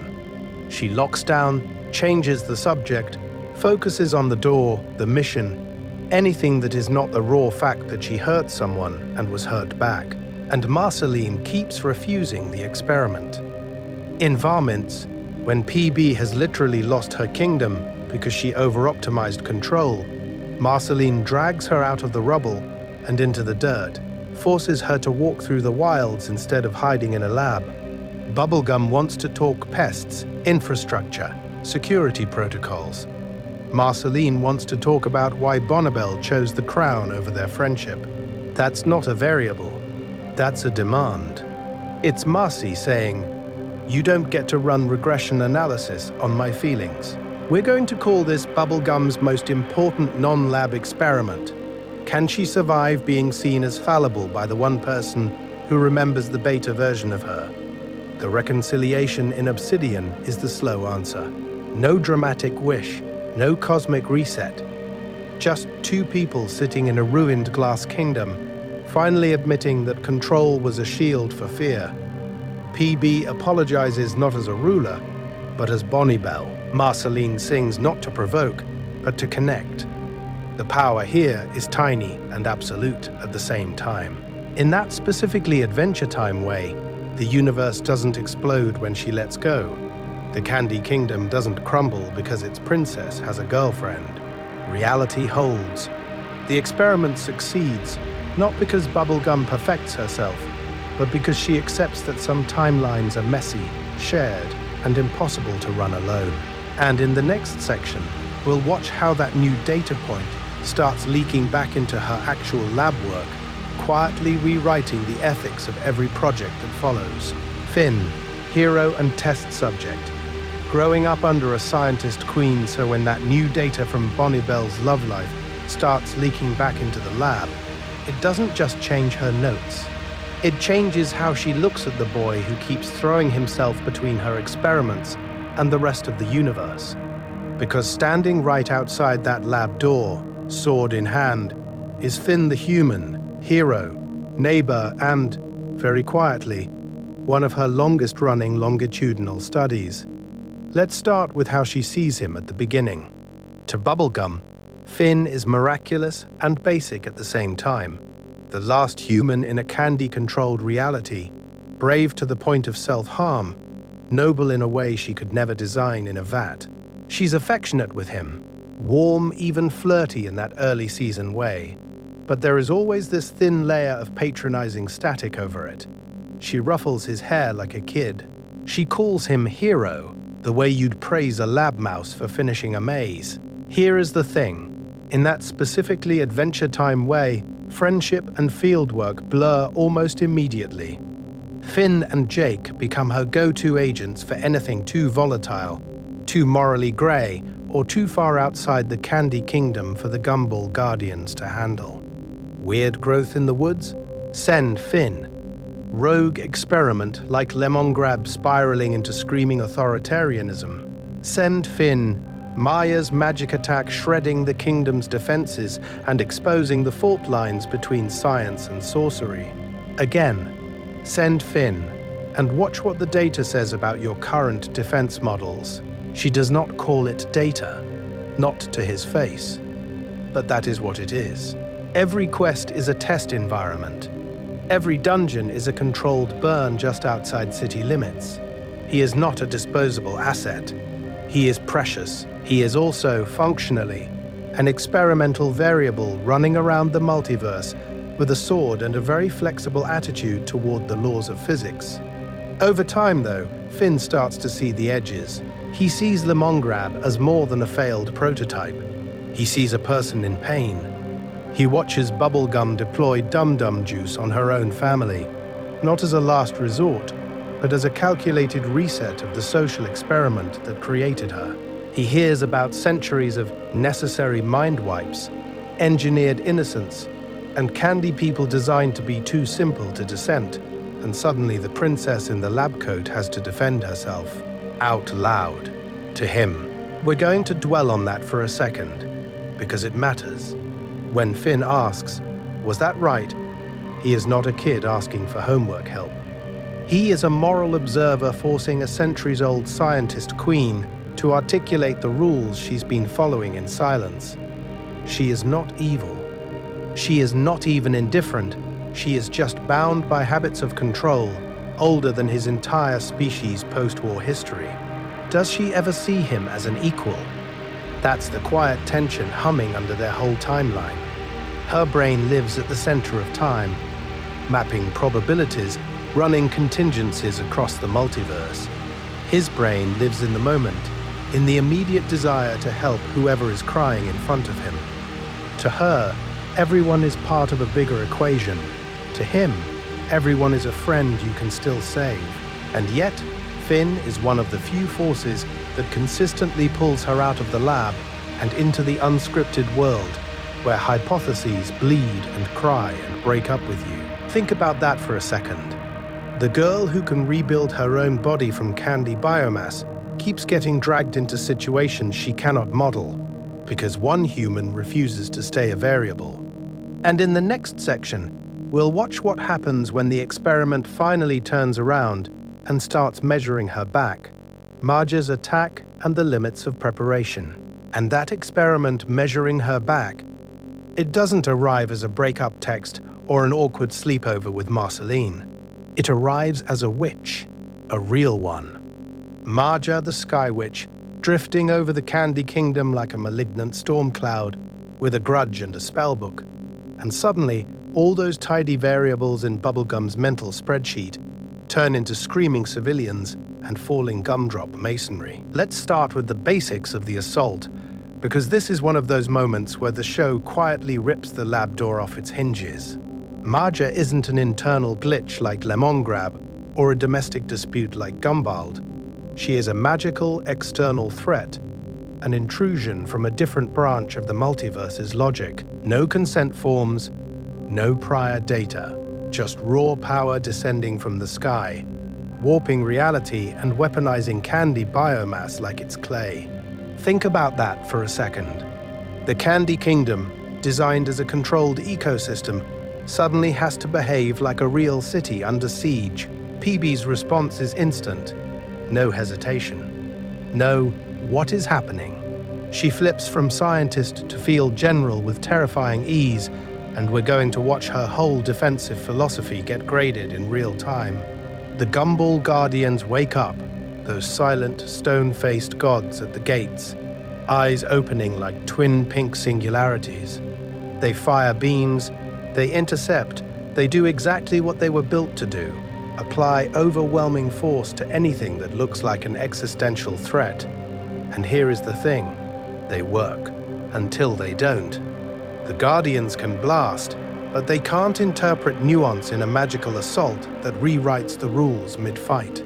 They are perfect against straightforward siege engines. They are clumsy against a witch who treats physics as a suggestion. You can feel PB realizing, in the middle of the chaos, that her towering monuments to preparedness are still playing the wrong game. Science chess, magic Calvin ball, weapons fire, contingency bunkers seal, evacuation routes activate like synapses. Some of it is beautiful, some of it fails in slow motion. This is the lab stress test she never wanted. Alarms screaming, Peppermint Butler muttering occult countermeasures, PB triaging between saving individuals and preserving the structural integrity of her candy-based civilization. She stays calm, tactical. She redirects Guardians, reroutes citizens, improvises around magical variables she cannot fully model in the time available. But under that calm, there's a hairline fracture. The realization that no simulation ever contained this exact configuration of terror. In that specifically Adventure Time way, the universe is gently bullying her with the truth that you can't outplan entropy. So she does the only thing her centuries of existence have trained her to do. She doubles down. After Marja, the answer is not fewer defenses, but more. More Guardians, more sensors, more experiments stacked like sandbags against a cosmic tide she knows, privately, will always find a new angle. And that raises the uncomfortable question humming under all this pink steel. If every crisis becomes proof that she was right to tighten her grip, is there any possible catastrophe that would convince Princess Bubblegum to let go instead of locking down? In the next section, we'll follow that question into the quieter disasters, the ones that don't explode the kingdom, but erode her from the inside. The science of immortality, PB's quiet war against time, so when those louder disasters fade, what's left is Princess Bubblegum alone in a quiet lab, with the ticking of machines standing in for the ticking of a clock she refuses to admit exists. The explosions stop, the sirens die down, but time doesn't. Time keeps moving, and she knows it in a way that is almost physical. Here is the thing. Bubblegum can pull herself back together from a smear on the wall, We've seen her reconstitute, resize, even regrow from a tiny scrap of candy biomass like a pink phoenix made of taffy. She is resilient, she is adaptable, but she is not immortal in the cosmic sense. Not a prismo at the center of time, not a lich haunting every timeline at once. Her body still decays if neglected. Her kingdom still crumbles if no one maintains the walls, oils the gumball guardians, updates the protocols. She can cheat death, but not entropy. So she does the next best thing. She tries to build systems that will keep moving when she can't. Let's start with Lemongrab. On paper, he is an heir, a legal and biological answer to the question, what happens when PB is gone? In reality, he is a screaming walking error message about the impossibility of copying her judgment without copying her damage. He is too rigid, too literal, too bound to rules without compassion. Think about that for a second. Her first attempt at succession is a universe that runs her code with none of her mercy. And she doesn't stop there. The Gumball Guardians, those stone-faced cosmic babysitters, are automated wish deniers for an entire kingdom. They don't just protect the castle, they enforce her design for reality even when she is not looking. She engineers candy people to be childlike, dependent, their desires small and manageable, so that the whole society becomes a self-perpetuating argument for her own continued rule. If everyone needs you, then you can never really leave, right? But that fear of absence has a cost. We're going to see it in how tightly she hoards her power and knowledge. She keeps key formulas in her head, blueprints in private vaults, kill switches only she can access. She trusts Peppermint Butler, sure, but even he is working his own occult parallel project. There is no open-source Candy Kingdom. There is only the pink mainframe and a few carefully chosen subroutines. And this is where her quiet war against time curdles into something harsher. The more she worries about what happens after she's gone, the more she gravitates towards self-enforcing structures, laws that cannot be questioned, guardians that cannot be persuaded, dumb solutions that erase dissent instead of debating it. She isn't evil. She isn't even indifferent. She is just terrified of a universe where her wish for order dies with her. In that specifically Adventure Time way, the multiverse does not let that go unchallenged. The Gumball Rebellion, the rise of elected leadership, the slow shift toward a candy kingdom that can say no to her, all of that is the narrative forcing her to confront an unthinkable possibility. A future where her creations keep existing, keep desiring, keep making new rules, even if she finally runs out of time. And in the next section, we'll watch that possibility stop being theoretical and start walking, talking, and rebelling in her own voice. Rule systems of a candy scientist. Bubblegum's unspoken laws, so when that possibility finally stands up in front of her, speaking with her own voice, you start to see something else underneath the pink lab coat. A rule book, not written down, not carved into the Candy Kingdom walls, but encoded in every experiment, every emergency response, every quiet midnight in the lab. Let's start with the clearest law, the one that explains almost everything. The safety of the kingdom comes before the autonomy of any individual inside it. Always.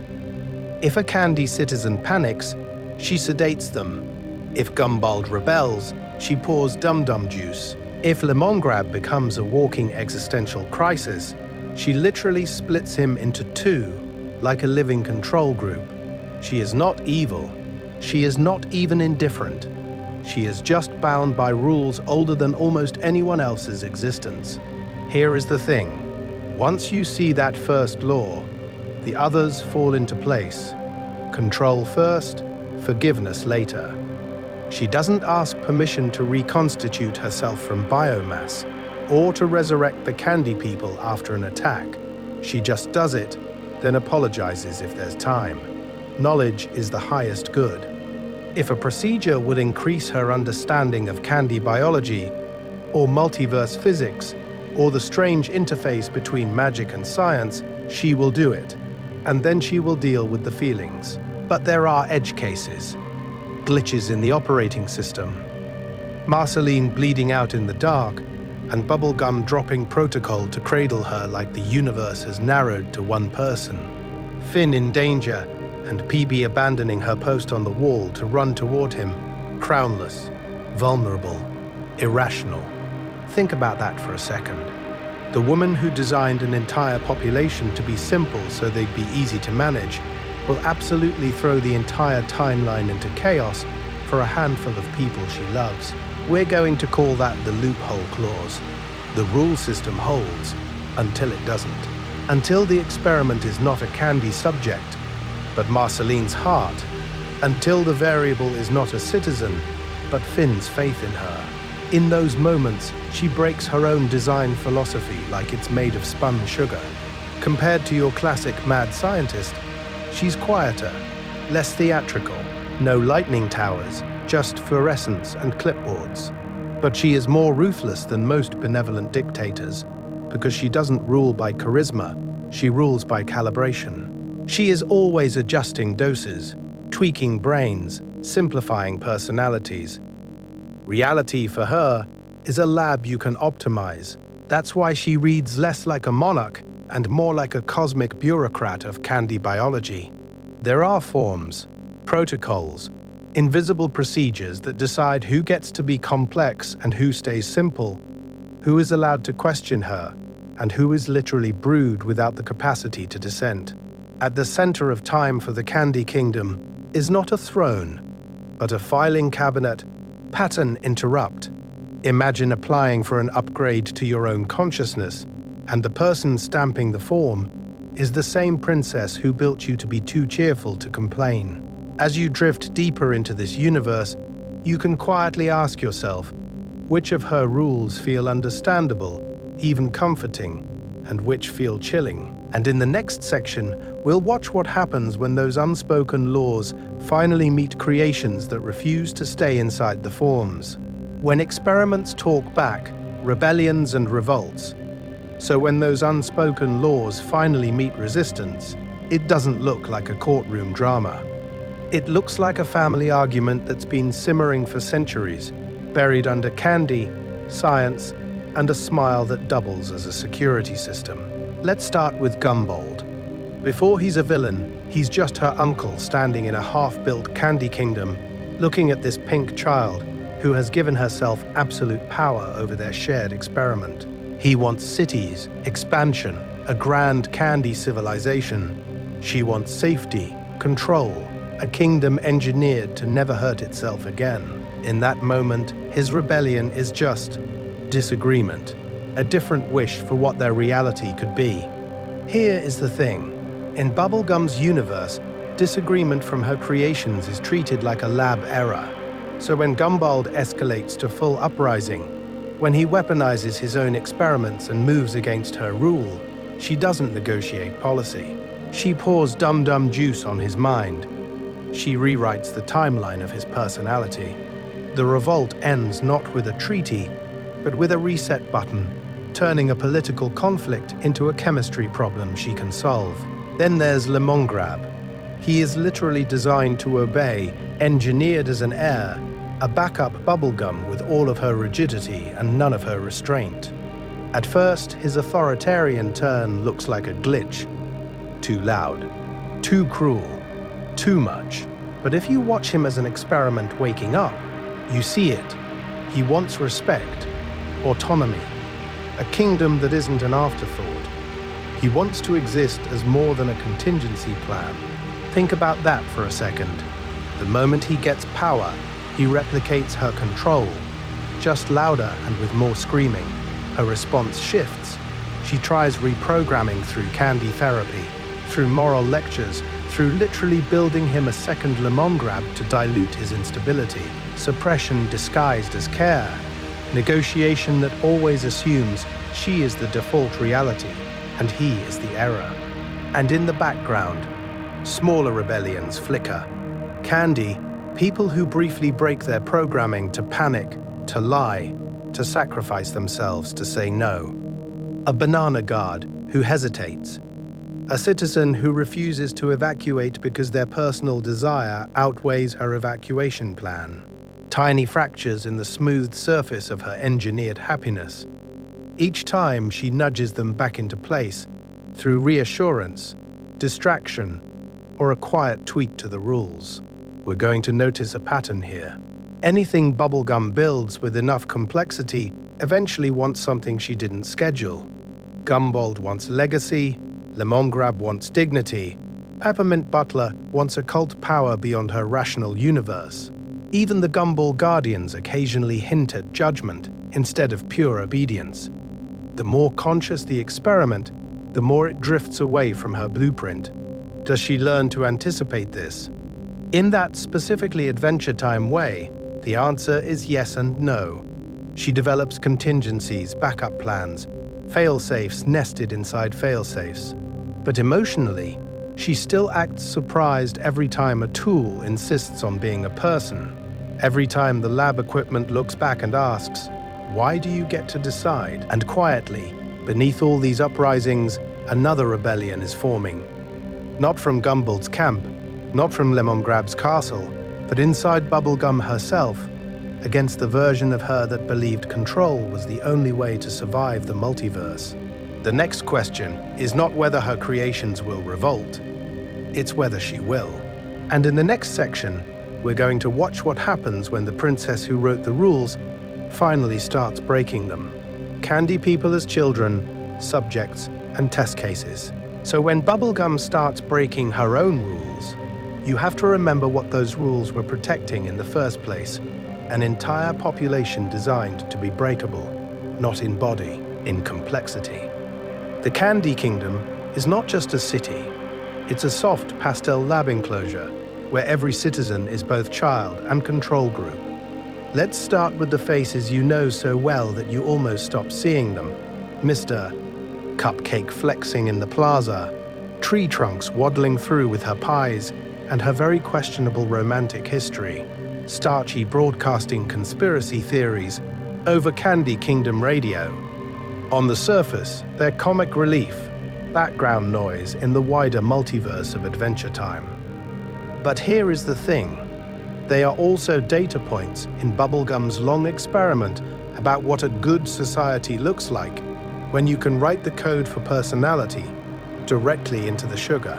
The Candy people are engineered to be simple, optimistic, and a little naive. That's not an accident, that's policy. Their limited understanding of the wider universe keeps them happy and, crucially, manageable. They don't really grasp the cosmic scale of the Lich, or the metaphysics of Prismo at the center of time, or the ethical nightmare of Dum-Dum Juice. For most of them, danger is, oh no, the candy supply, or the princess is missing. Not our entire existence is a fragile experiment held together by one woman's emotional stability.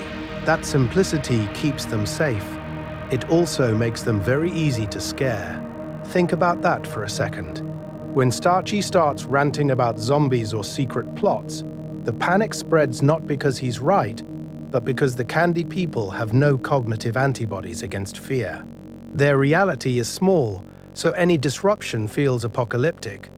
Bubblegum can calm them with a speech, or with a show of technological power, almost like adjusting the mood of a single organism rather than comforting thousands of discrete minds. And that's the unsettling part. The show repeatedly frames the kingdom's collective mood like vital signs on a monitor. Bubblegum watches for riots, for despair, for too much curiosity. She doesn't ignore individuals, but you can feel that she mostly sees trends, averages, a kind of emotional weather report. One frightened child is a tragedy. An entire plaza of terrified candy is a variable she has to bring back within acceptable ranges. But in that specifically Adventure Time way, the experiment leaks. You get moments of unexpected depth that the design did not intend. Tree Trunks quietly choosing cosmic adventure and polyamorous marriage over safe domesticity. Mr. Cupcake wrestling with insecurity under all that bravado. Even Starchy, whose paranoia occasionally brushes against real secrets. These are glitches in the matrix, or maybe evolutions, desires and anxieties that Bubblegum did not fully script. So we're going to sit with that tension. Is she the benevolent mother of a nation of children, or the systems engineer of a single distributed candy organism? When she optimizes for happiness, whose definition of happiness is she actually protecting? Because once you see the candy people as test cases instead of extras, the scale of her project snaps into focus.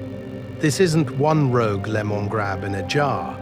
This is an entire civilization tuned to one princess's idea of good.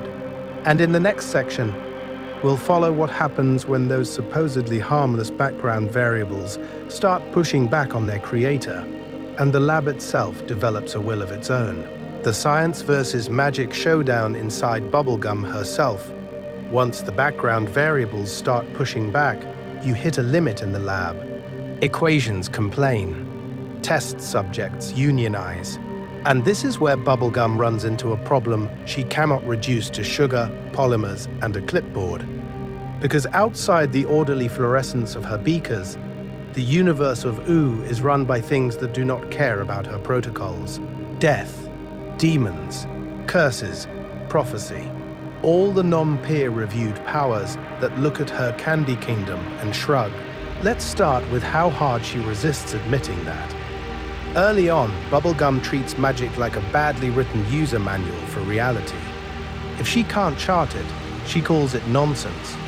But then you watch her negotiate with death for Jake's life, standing in a monochrome underworld where the rules are not hers, and you see the shift. She is not in command there. She is bargaining with a cosmic civil servant whose scythe is a literal veto on existence. Her power, in that moment, is not her lab. It's her willingness to play by someone else's rules. Here is the thing. She keeps having to do that. Hunson Abadir shows up, all casual omnivore energy, and Bubblegum cannot just invent a no-soul eating device and call it a day. She has to host him, parley with him, navigate demonic contract law while her citizens panic.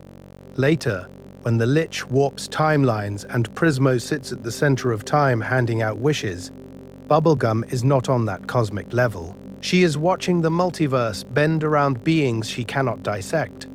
Think about that for a second. The princess who literally engineered an entire population has to stand back and let a wishmaster and a skeleton god decide the fate of reality. These encounters puncture her belief that rational planning can solve everything. Not destroy it, puncture it. Small holes that let in chaos and, inconveniently, other people. She has to trust Finn to handle prophecy-level quests, Marceline to confront her own father, Peppermint Butler to do whatever eldritch side projects he's clearly doing in the basement. She is not evil. She is not even indifferent. She is just bound by a desire for control that keeps running into a universe that refuses to be fully graphed. We're going to see her collaborate and clash with those powers in that specifically Adventure Time way, half cosmic horror, half awkward dinner party. She works with death, then designs security systems as if she can out-engineer mortality itself. She tolerates Peppermint Butler's dark rituals as long as they can be filed under national defense.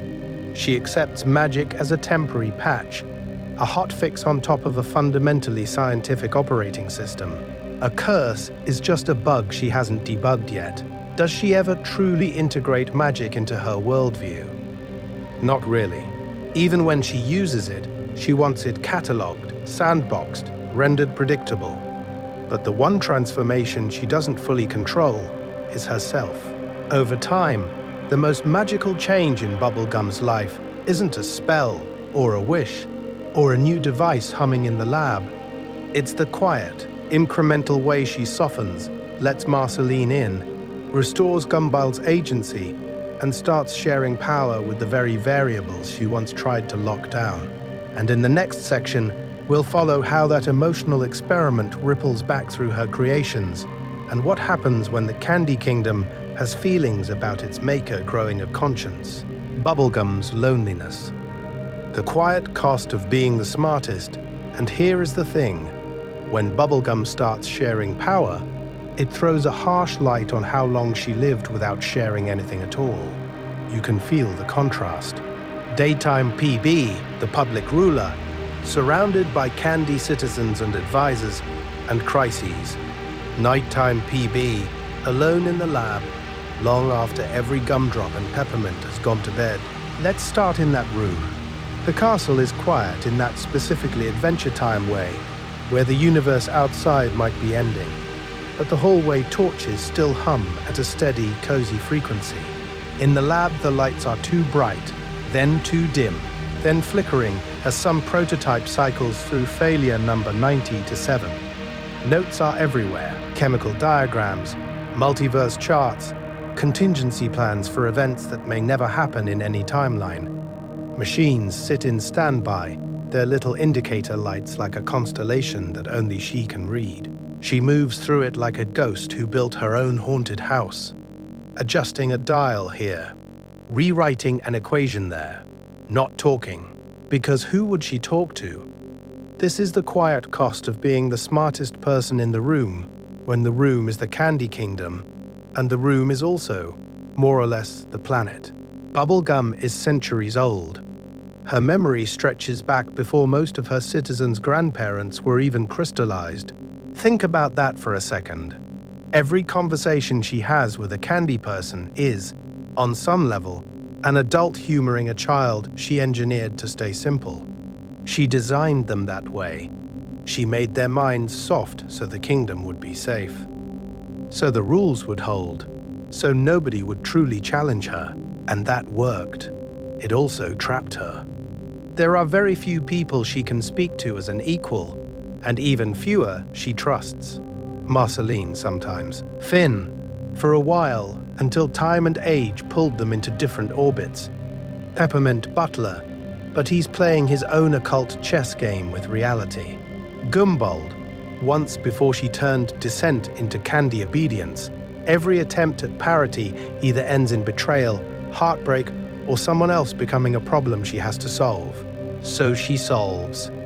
Endlessly. Work becomes the shield. There is always one more experiment to run, one more Lemongrab to adjust, one more Guardian to upgrade in case the Lich, or Magia, or some unnamed cosmic power decides to test the walls. If you keep the centrifuges spinning and the scanners humming, you never have to answer when someone asks, "Are you okay?" You can just say, "There's no time." There is time, of course. She just doesn't want to be seen. Because if she lets someone all the way in, they might question the foundations, the engineered innocence of the candy people, the erased memories, the way her wish for order quietly rewrote other people's existence without consent. And this is where her loneliness and her need for control fuse into one closed loop. If no one else can be trusted to understand the stakes, then she must hold all the strings. If she holds all the strings, no one else ever learns the stakes. If no one learns the stakes, she stays alone in that lab at the center of her own tiny universe, watching the readouts while everyone else dreams. We're going to sit with that for a moment, because the show wants you to. It wants you to feel a soft late-night sympathy for her, even as you recognize the harm radiating out from those choices. She is not evil. She is not even indifferent. She is just bound by fears older than most nations. And as you watch her pacing between beakers and blueprints, you can almost see the next experiment forming, not in a test tube this time, but in her relationships. In the next section, we'll trace how that isolation leaks into the very design of her creations, and what happens when the candy she made to love her finally looks back and decides to judge its maker. Is the kingdom a lab or a home? Bubblegum's existential dilemma. So when that candy you made to love you finally looks back and judges you, you have to ask, what exactly is it judging? A benevolent princess who tucks her people in at night, or a lab coat that accidentally became a government? Here is the thing. With Princess Bubblegum, the Candy Kingdom is always wearing two faces at once. Let's start with the softer one. The one you notice if you just drift across the surface of this universe. Pink towers, warm lights, little gumdrop citizens waddling through a perpetual sugar sunset. You see her patching up a hurt candy person or gently comforting a panicked citizen during a crisis. She literally rebuilds herself from candy biomass after being shattered, just so the kingdom won't be afraid for too long. She talks to them like a gardener talks to plants, patient, attentive, quietly proud. Not a god, not a warden, just mom. But then the camera tilts a few degrees, and suddenly the same streets look like controlled corridors. The same citizens look like variables in a very long experiment. She engineered them to be childlike on purpose, to keep this bright little timeline manageable. She creates gumball guardians as towering security protocols. She brews dum-dum juice and uses it on Gumbald and the original Candy family, literally rewriting dissent out of existence. Not because she hates them, because the model of her kingdom doesn't have room for that kind of noise. We're going to sit in that contradiction for a second. She shows genuine affection, yes. She rescues Peppermint Butler. She stands between her people and Maya's attack. She rebuilds after every disaster, like a gardener replanting after a storm. There is care there. Devotion. The slow, steady love of someone who has watched their creation grow across centuries of time. And yet, when the equations demand it, she makes cold, utilitarian calls. Lemongrab is unacceptable and gets quarantined like a failed prototype. Whole chunks of the kingdom can be sacrificed if it means preserving long-term stability. She will lie, withhold, manipulate, not because she enjoys cruelty, but because she believes she alone can see the full multiverse of consequences. Think about that for a second. To her, their fear is a data point. Their trust is a resource. So is the Candy Kingdom a home or a lab? The show never lets you pick just one. In that specifically Adventure Time way, it insists that her love and her control are fused at the molecular level. She doesn't stop being a scientist when she hugs someone. She doesn't stop caring when she flips the switch on another contingency plan. Her desire to protect and her desire to optimize are the same impulse, expressed at different scales of reality. If you were one of her candy people, what would you choose? Safe, engineered happiness inside her carefully tuned experiment? Or a messier, freer life where you might actually scare your own princess? And what happens to Bubblegum if, one night, the lab finally decides it wants to be a home without her permission?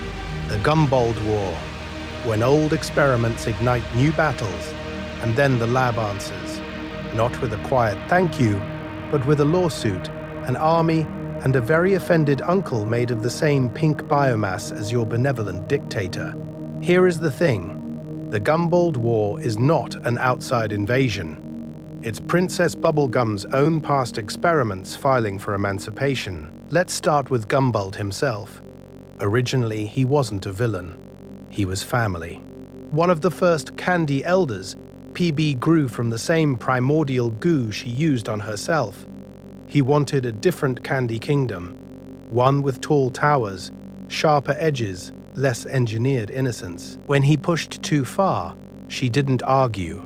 She uncorked the dum-dum juice and rewrote his mind.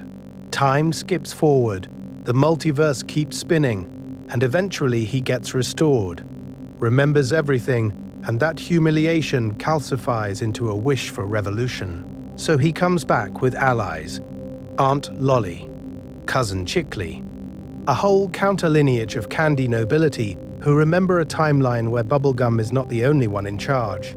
They build their own forces, their own weapons, their own reality, where the candy people don't have to be childlike forever. Think about that for a second. This isn't just a family feud, it's a philosophical schism conducted with frosting artillery. PB's response is very PB. She tries diplomacy first, because she genuinely does not want her people to suffer. She meets, she negotiates, she offers terms. But while she's talking, she's also back in the lab, quietly reactivating old defense projects, dusting off war mechs and gumball guardians, running probabilities like a cosmic calculator in a pink hoodie. She is not evil. She is not even indifferent. She is just bound by rules she wrote for herself a long time ago about what it means to keep everyone safe. And we're going to sit with how eerie that is. Because on one side of the battlefield you have Gumball's vision, taller, more independent candy citizens, free to be ambitious, resentful, deeply annoying. On the other, Bubblegum's soft, happy, carefully managed people living inside a benevolent experiment. Two armies, one biomass, two ethics arguing over the same sugar. This is PB at her most complex. She's fighting to protect Finn, Jake, Peppermint Butler, all the tiny marshmallow civilians who would absolutely walk into a cannon if unsupervised. But she's also defending a system built on mind-wiping, on control, on the quiet assumption that consent is optional if the outcome is peace. The war forces her to see that her power doesn't just stabilize reality, it freezes it. Pattern interrupt. The scariest moment in the Gumball War isn't an explosion. It's when Bubblegum almost chooses to use Dum Dum Juice again, to end the conflict by erasing the inconvenient minds that remember her mistakes. In that specifically Adventure Time way, the show slows down and lets you watch her hesitate. Because the question isn't just who wins, it's whether the Princess of Science can imagine a universe where she protects her people without editing who they are. And the resolution of the war doesn't end that tension. It just pushes it forward to the next experiment, the next compromise, the next late night alone in the lab, when the ruler of the Candy Kingdom wonders if she deserves to rule at all. Letting go of Dum Dum Juice, Bubblegum's slow moral upgrade. So when the war quiets down and the rubble in the Candy Kingdom stops vibrating, you get this eerie silence where the real experiment begins. Not a laser, not a serum, just Princess Bubblegum alone with the awareness that she could, at any moment, reach for the Dum Dum Juice again and make all this descent evaporate like a bad dream. And here is the thing, she doesn't. Let's start with those tiny, almost invisible choices. When Fern spirals, when Finn questions her, when Peppermint Butler is clearly running his own eldritch side projects, there are moments where the old PB would have tranquilized the problem and edited the personality. She has the power. She has the recipes. She literally has a multiverse of precedents where just remove the inconvenient memories would restore order overnight. Instead, we see her arguing, compromising, walking away from perfect control in favor of messy, real consent. That is not efficient. It is, however, growth. A lot of that growth gets dragged out of her in conversations. Marceline especially becomes this living reminder that you cannot wish your way into a healthy relationship.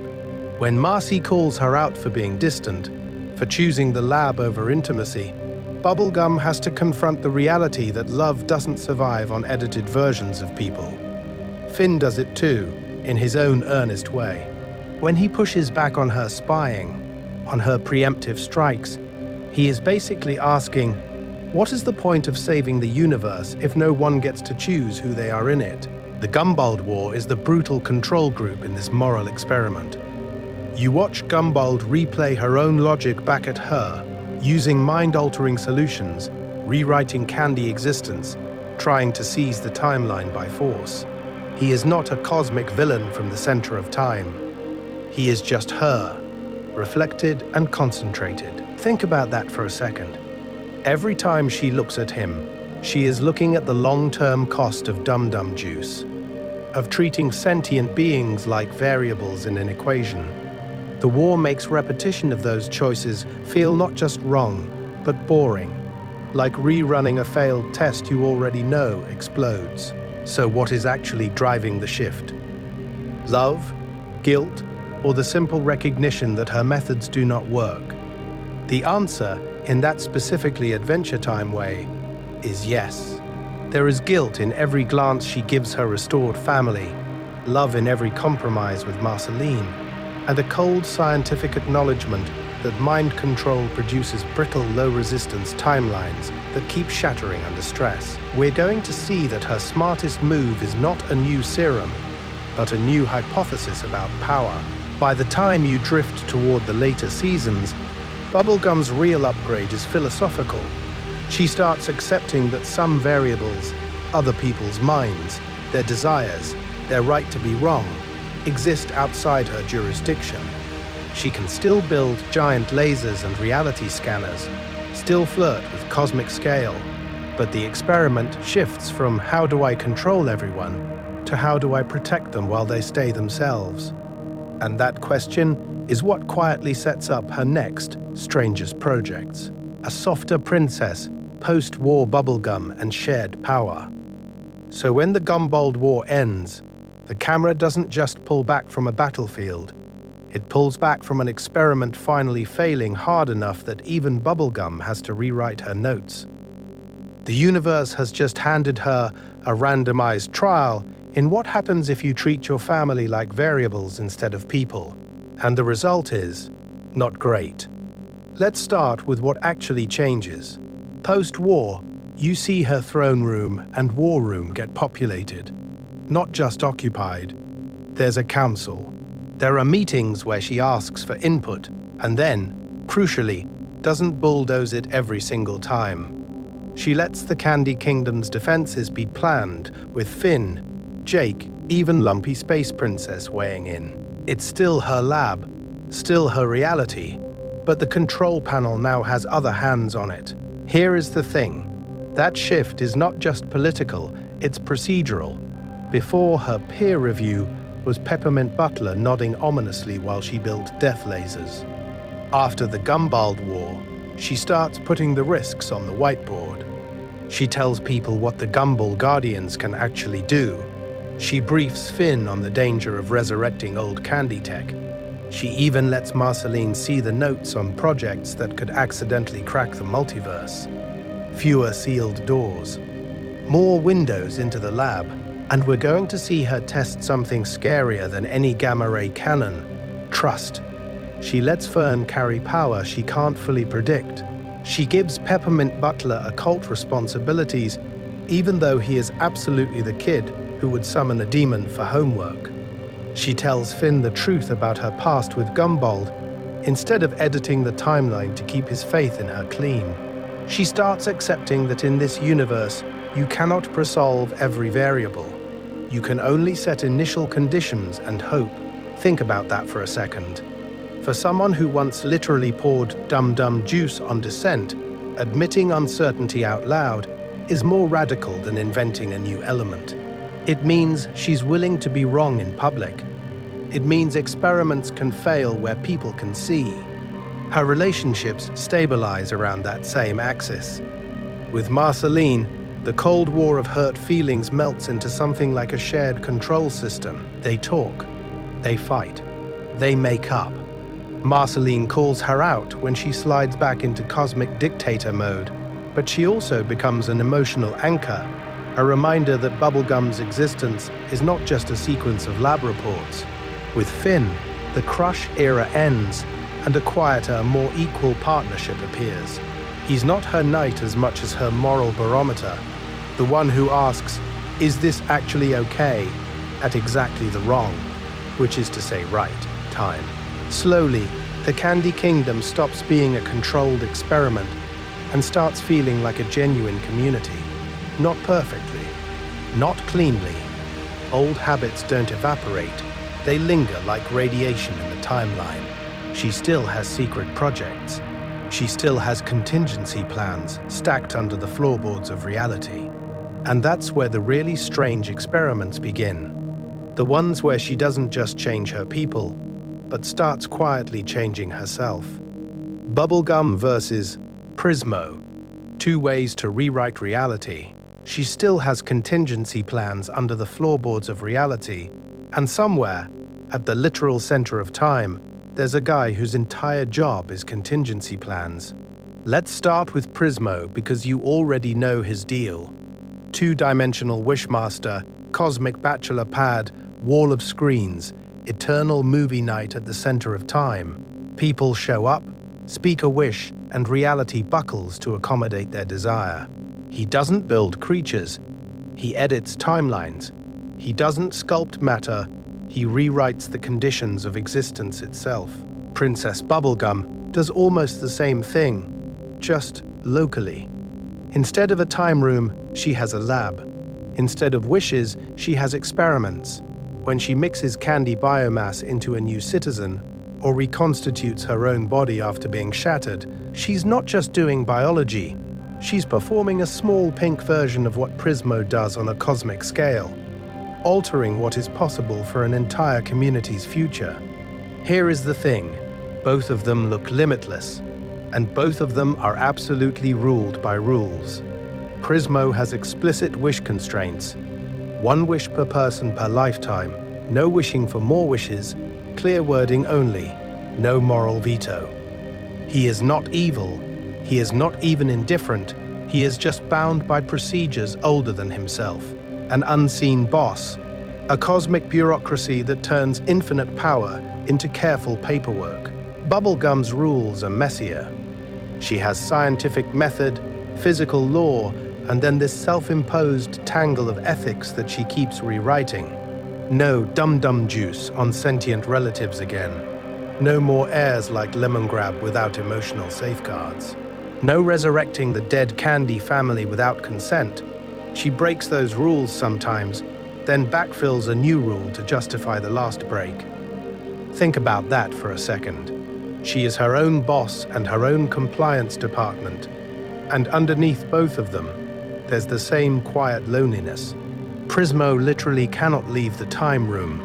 His existence depends on a sleeping old man. He needs wishmakers to show up, or he's just a cosmic roommate watching infinite channels alone. Bubblegum needs subjects, friends, and sometimes enemies. Without Candy people to manage, without Gumbald to oppose, her power means nothing. A queen without a kingdom is just a lab coat in an empty hallway. We're going to see the parallel even more clearly when you look at consequences. When Prismo grants the Lich's extinction wish and accidentally spawns Farmworld, he has to participate in cosmic cleanup, nudging Finn, bending the rules, quietly pruning the multiverse. Bubblegum does the same pattern in miniature. She creates Lemongrab, then spends years patching his timeline with diplomacy, clones, and emergency science. She unleashes the Gumball Guardians, then negotiates around the fear they inspire. Pattern interrupt. Prismo presses a button, and the universe branches. PB pours a beaker, and a citizen is born. Which one feels more like a god to you? In that specifically Adventure Time way, the show suggests that Bubblegum is the Prismo of the Candy Kingdom. Not cosmic, not anchored to a dreamer, but still a being whose daily decisions quietly shape countless lives and possible futures. One grants wishes, one grants design. Both are custodians of desire. And as we move deeper into Bubblegum's timeline, you start to see her realize that, unlike Prismo, she actually can rewrite the rules that bind her. The question is whether she will. Falling asleep in the lab, why this lore is so soothing here, is the thing. Once you realize Bubblegum can rewrite her own rules, the entire Candy Kingdom turns into a kind of lullaby. Not because the ethics get simpler, but because the pattern becomes clear. Experiment, result, consequence, over and over, like the slow beeping of a heart monitor in a lab that never really sleeps. Let's start with that rhythm. You hear it every time we walk through an experiment. She creates the Candy people. They wobble into existence with their engineered innocence, and then we watch the consequence unfold as they panic, celebrate, or quietly accept her as their pink universe. Setup, result, consequence. She mixes Gumbald's line, doses them with dum-dum juice, and the kingdom resets to childlike obedience. Setup, result, consequence. That repetition becomes a metronome for your brain. Predictable, gentle. You know the structure even if you've forgotten the episode titles. And in that specifically Adventure Time way, the questions are massive while the delivery is soft. We're going to talk about free will, about whether a ruler made of candy biomass has the right to design personalities, about whether Lemongrab's existence is a crime or a responsibility, but we're doing it at a whisper. The stakes are cosmic for these tiny sugar people, but you're hearing it as a quiet inventory of choices made centuries ago. Think about that for a second. You're lying there, half asleep, contemplating the morality of engineered happiness in a fictional monarchy made of gar. That's the appeal. Big ethical questions at low volume. You get to rehearse ideas about control, consent, and love without any real-world consequence, the way you might rehearse a wish with Prismo before you actually say it out loud. Your mind gets something chewy to hold onto, but not sharp enough to wake you. Visually, the contrast helps. Bubblegum's lab is high stakes in theory. Failed prototypes, magical incursions, reality-adjacent power, but the imagery is all soft gradients and pastel glassware. Explosions look like cotton candy. Catastrophic experiments arrive in cupcake colors. It's a kind of gentle cognitive dissonance, talk of existential risk inside a universe that looks like a children's book. Your nervous system hears danger, your eyes hear marshmallow, and the two signals cancel out into drowsy curiosity. Revisiting these arcs in slow detail is also just memory work. Walking through Lemongrab's creation, tracing Gumball's betrayal, remembering the Gumball Guardians waking like stone titans over a city of anxious jelly beans, it feels like flipping through an old timeline of your own viewing life.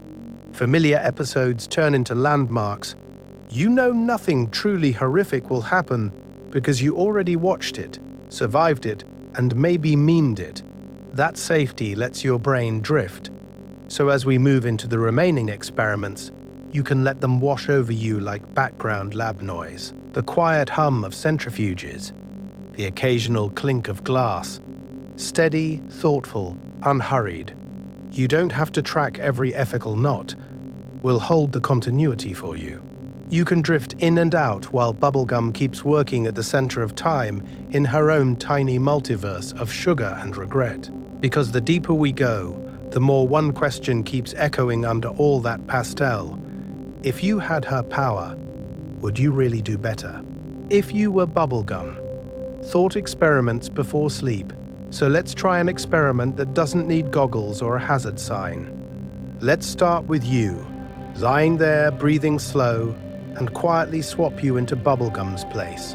Same universe, same pink body made of candy biomass that can melt and reform. Same centuries of memory layered like geological candy strata. You are the person at the center of time for one tiny pastel timeline, and everyone in it is soft and fragile, and looking at you like you're the only adult in existence. Here is the thing. You don't just rule them. You designed them. You tuned their personalities the way other people tune guitars. The candy people are gentle and childlike on purpose, their fear and curiosity dialed down so the kingdom stays calm. Think about that for a second. If you had that power, would you nudge them towards safety like that? Or would you leave them messy and unpredictable and much, much easier to lose? We're going to tilt the camera a little closer. Imagine a war brewing in your sugar-bright streets. Not swords and dragons, just your original candy family, furious, clever, about to tear the kingdom apart again. On the shelf behind you is Dum Dum Juice, this quietly horrifying pink solution that can turn complex, angry people into giggling, simple subjects. One pour, and the conflict evaporates. No more dissent, no more risk. Do you use it to stop the war before it starts, trading their autonomy for peace you can actually manage in real time? Or maybe you take another route.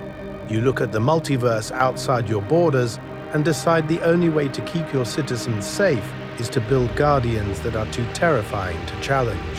Gumball guardians with laser eyes looming over the horizon like cosmic punctuation marks. They don't sleep. They don't question you. They just enforce your rules. Does that feel better, knowing no one will invade? Or worse, knowing you've surrounded your softest people with weapons that could erase them in a breath. Now slow it down further. If your primary desire is peace, where does guiding end and rewriting begin? Would you edit out anxiety from your subjects, even if it means they never quite understand danger? Would you sand off anger, even righteous anger, so no one ever shouts at you again? At what point does changing their minds to protect them become changing their minds to protect yourself? Because Bubblegum's worst choices, laid out along her long pink timeline, don't come from cartoon villainy. They come from fears that are uncomfortably familiar. Fear of losing the people you love, fear of chaos you can't repair, fear of being the only one awake at 3 in the morning with the entire kingdom's existence on your shoulders. You do not have to solve any of this tonight. Let the questions move through your mind like slow, heavy clouds drifting over the Candy Kingdom. You can watch them pass, or let them blur at the edges. We'll keep following her experiments, gently, and when you're ready, we'll look at what happens when those controlled creations finally talk back. The Candy Kingdom's future, experiments yet to come, so if we let those questions drift past, like clouds over a pink skyline, we can look ahead to something stranger and softer. A Candy Kingdom that keeps existing long after the camera cuts away. Time moves, the multiverse shifts, the big cosmic players cycle through their own rises and falls. And somewhere in all of that, there is still a quiet lab with a familiar hum, and Princess Bubblegum, older and somehow lighter at the same time, adjusting her goggles. Here is the thing. She does not stop. Not really. She might sleep more. She might delegate more. She might be a little quicker to call Marceline, or to page Peppermint Butler, or to send a message across the universe to whatever Finn has become. But the wish that drives her, the desire to keep her people safe by understanding every variable in existence, doesn't vanish. It just changes temperature. It goes from white-hot panic to a slow, steady burn. In that future timeline, her experiments shift too. Maybe the Gumball Guardians no longer stand as static, looming statues, but as sustainable guardians that can power themselves, repair themselves, and crucially, question her orders. Imagine her rebuilding their cores so they draw energy from ambient magic and sunlight instead of fragile crystal hearts. Adding a line of code that says, "Ask why before you obey." Think about that for a second. The same scientist who once dumped dum-dum juice on her family now deliberately builds in dissent. The Candy people change as well. We're going to see, at least in our minds, prototypes who are allowed to be more autonomous, less engineered to be harmless. A Candy historian who remembers Gumball's rebellion and writes about it without censorship. A gummy philosopher who argues that existence under a benevolent monarch is still existence under control. A marshmallow engineer who can override the palace power grid if PB's experiments threaten the city. They love her, but they do not need her in the same way. And because this is Ooh, in that specifically Adventure Time way, the universe never lets her coast. New Gumballs appear, new lemon grabs, not literal clones but spiritual sequels, a sour heir who rejects her reforms as weakness, a hyperlogical Candy created to optimize the kingdom who concludes that the optimal solution is removing her. They stand in her lab, in the pink light, and tell her she is wrong. Again, again, again. Does she ever retire from control? Probably not. She is not evil. She is not even indifferent. She is just bound by rules inside herself that are older than most kingdoms. The internal constitution that says, if I stop watching, they might die. So instead of quitting, she negotiates. She signs treaties with the Fire Kingdom about shared guardians. She co-designs reality-safe portals with the Glass Kingdom, so no one gets erased from existence by accident. She lets the Candy Council overrule her, sometimes just to prove to herself that the universe won't end.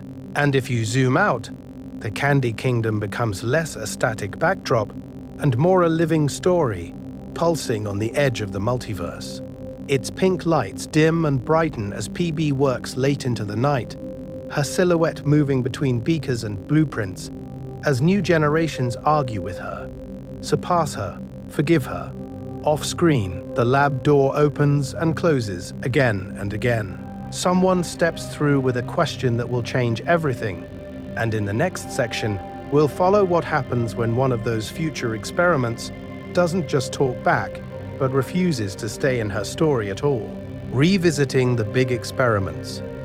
A gentle recap so before we follow that runaway experiment out of the lab, let's dim the lights for a second and look back at the whole pink timeline laid out on the table.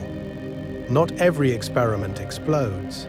Some of them just hum quietly in the background of existence until you realize they've defined an entire universe of choices.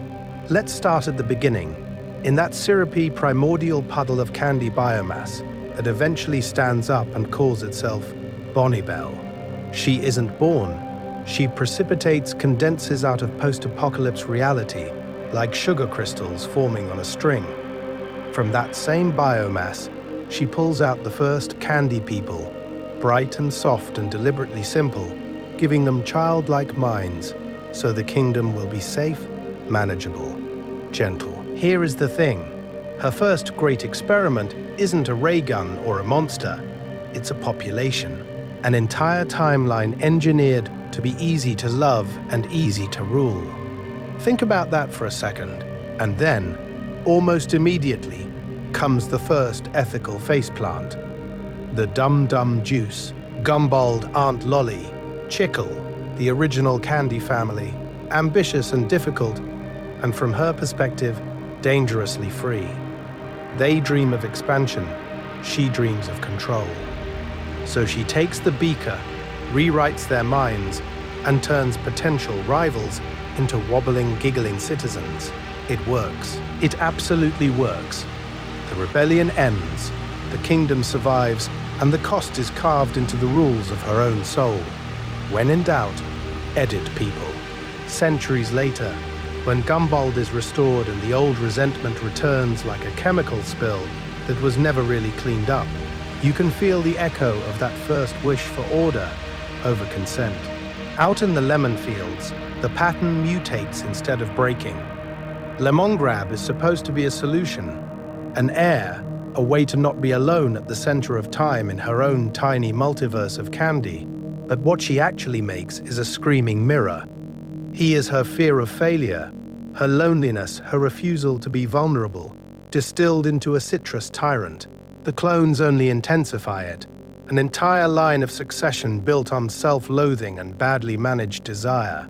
He is not evil, he is not even indifferent, he is just what happens when you try to engineer a person instead of raising one.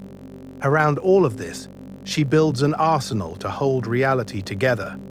The Gumball Guardians looming over the kingdom like pastel kaiju, programmed to protect, but also to judge.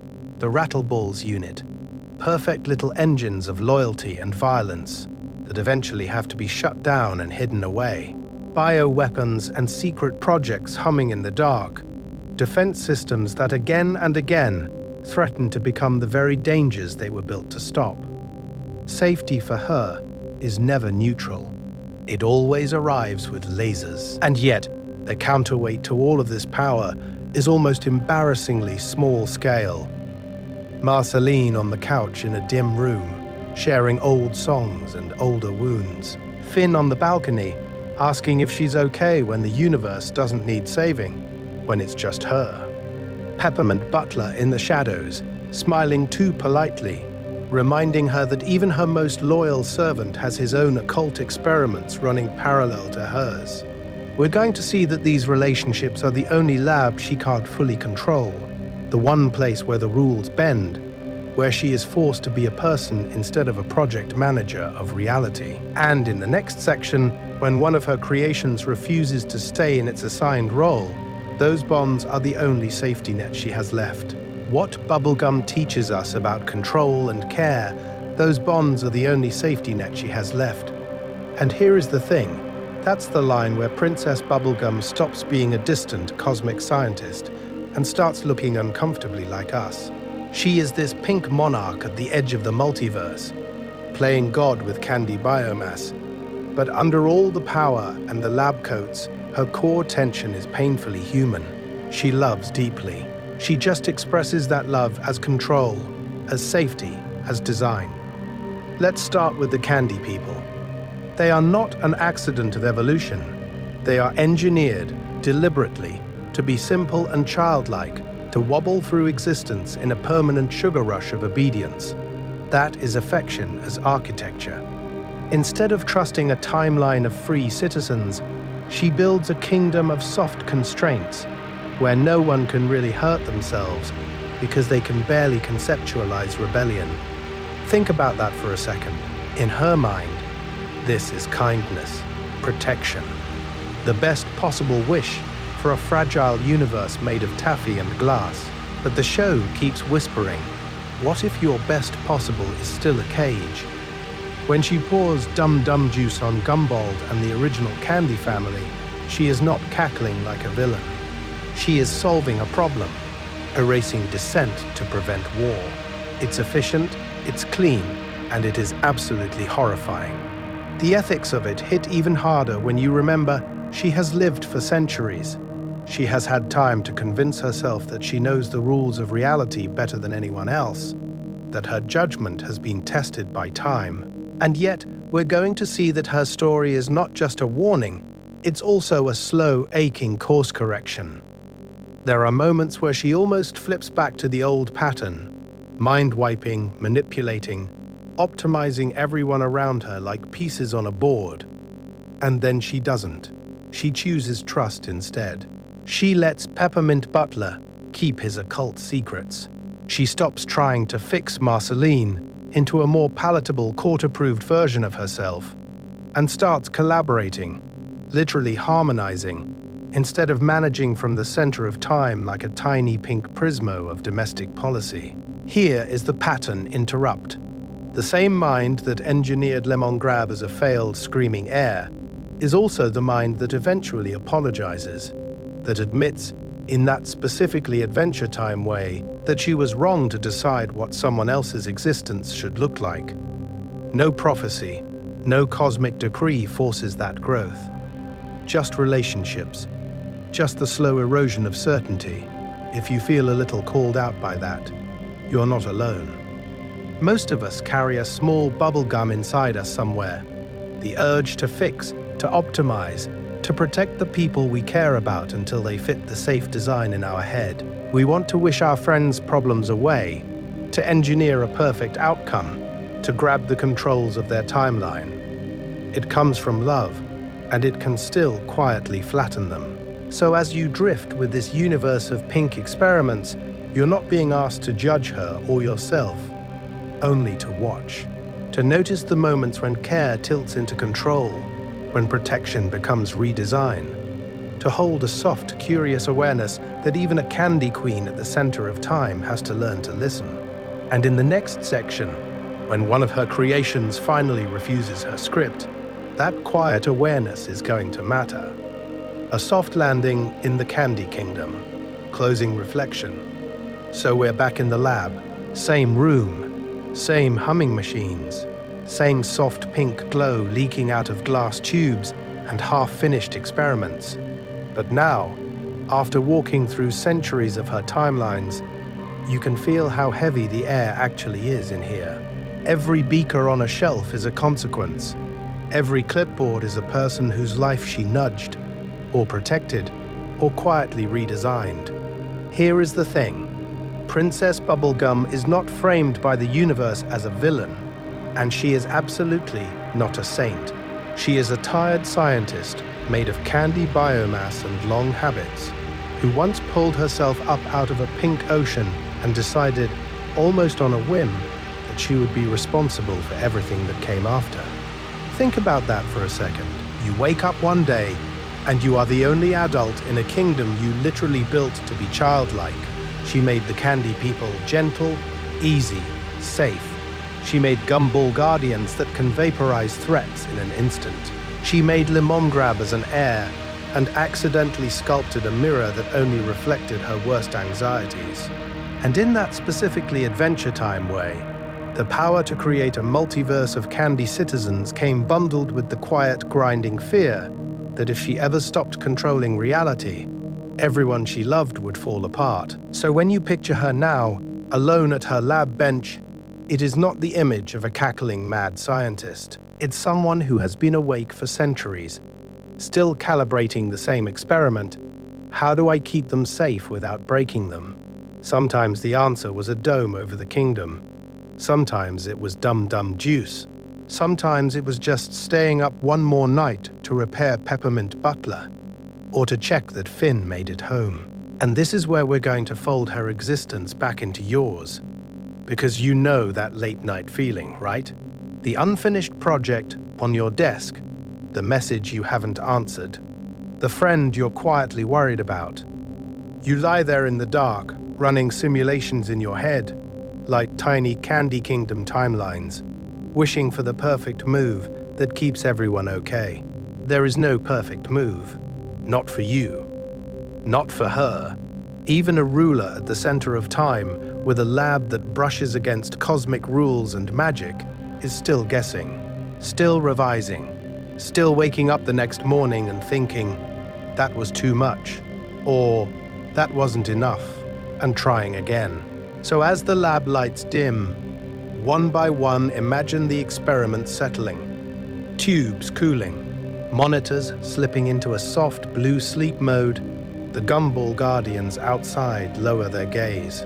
The Candy Kingdom streets empty. Time doesn't stop, but it quiets. And for once, Bubblegum lets a question stay unanswered until morning. You can do that too. You don't have to solve your whole universe tonight. You don't need the perfect wish or the perfect plan. Just the decision to rest inside an unfinished experiment of a life that is allowed to be incomplete. In the next section, when one of her creations finally refuses to be just another controlled variable, we'll watch what happens when the lab itself wakes up and answers back. Outro in the lab. Housekeeping without waking you. So now the lab is quiet again. The beakers are still. The last rebellious creation has stopped arguing with its maker, and we're just standing here in the pink afterglow of centuries of experiments that may or may not have been a good idea. Here is the thing. If your brain liked drifting through Bubblegum's controlled chaos, it will probably like drifting through other corners of this universe too. We're going to keep doing these long, slow walks through the multiverse, where the stakes are cosmic, but the pacing is just slow enough that you are absolutely allowed to fall asleep in the middle of a sentence. There are other deep dives waiting, already humming in the background like lab equipment left on low. In this video, we stayed with PB's Petri dishes and power structures, but you could just as easily float into Prismo's time room next.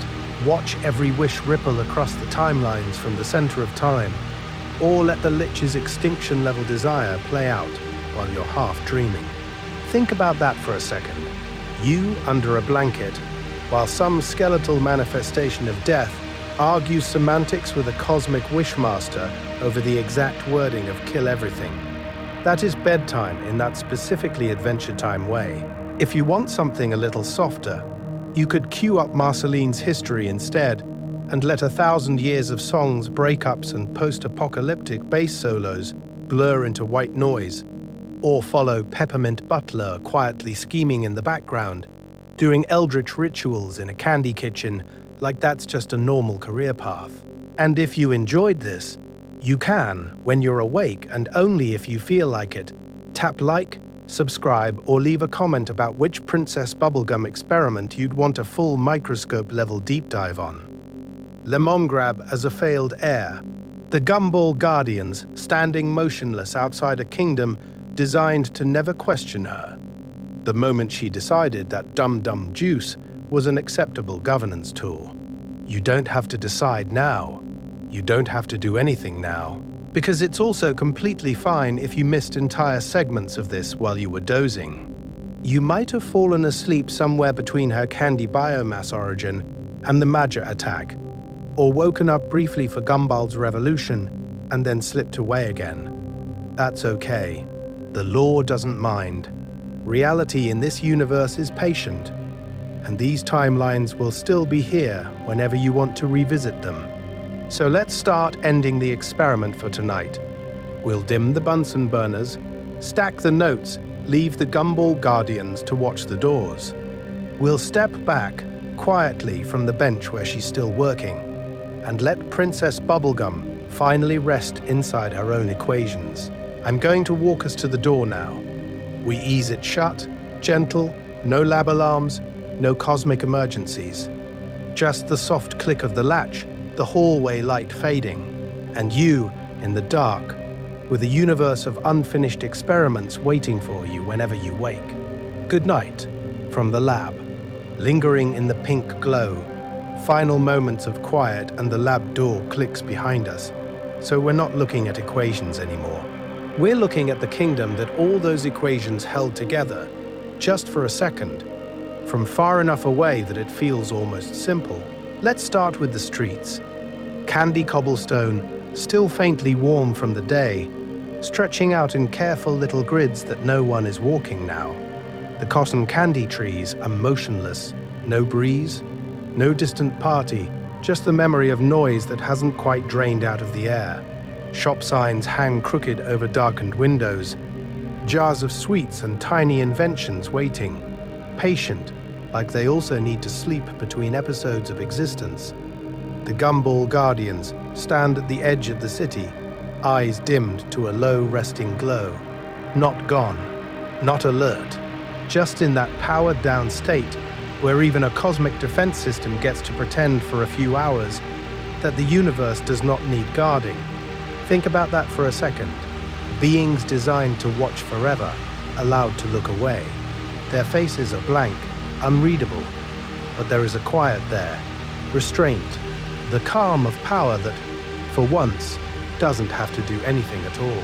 Up in the castle, the last lab light has finally gone out. No humming machines, no vials, no half-finished diagrams about candy biomass, or the ethics of making your own people. Those questions are still real, those timelines still exist. But here is the thing. You don't have to carry them right now. Every worry about whether the candy people have enough free will, every thought about Lemongrab's existence as a failed wish for an heir, every argument about control and consent and the morality of fixing your subjects, those can just drift to the far edge of your awareness, like satellites moving out toward the center of time. We're going to let them keep drifting, out past the Gumball Guardians, out past the borders of the Candy Kingdom, out into that specifically Adventure Time way the multiverse holds both cosmic horror and bubblegum colors in the same frame, and then slowly fades to black. In this video, we've followed her from raw candy biomass to ruler, from secret projects to public crises, from dum-dum juice to quiet apologies. But the story doesn't end when the narration stops. It just folds. It waits. You can pick it up again whenever you need it, whenever you want a distraction, or a comfort, or just a pink, ethically complicated universe to wander around in while you fall asleep. Off-screen, Princess Bubblegum is still learning. Not loudly, not instantly, just in those microscopic adjustments over time, the way you do. A softer policy here, a kinder experiment there, a little more listening, a little less control, in the long, slow arc of her existence. So we leave her there, castle dark, kingdom safe, guardians resting, experiments paused, and you sinking down beneath all of it on a timeline where nothing urgent has to happen until morning. Just breathing now, in and out, in and out, longer on the exhale, and then just the quiet. Just the quiet. Just the quiet.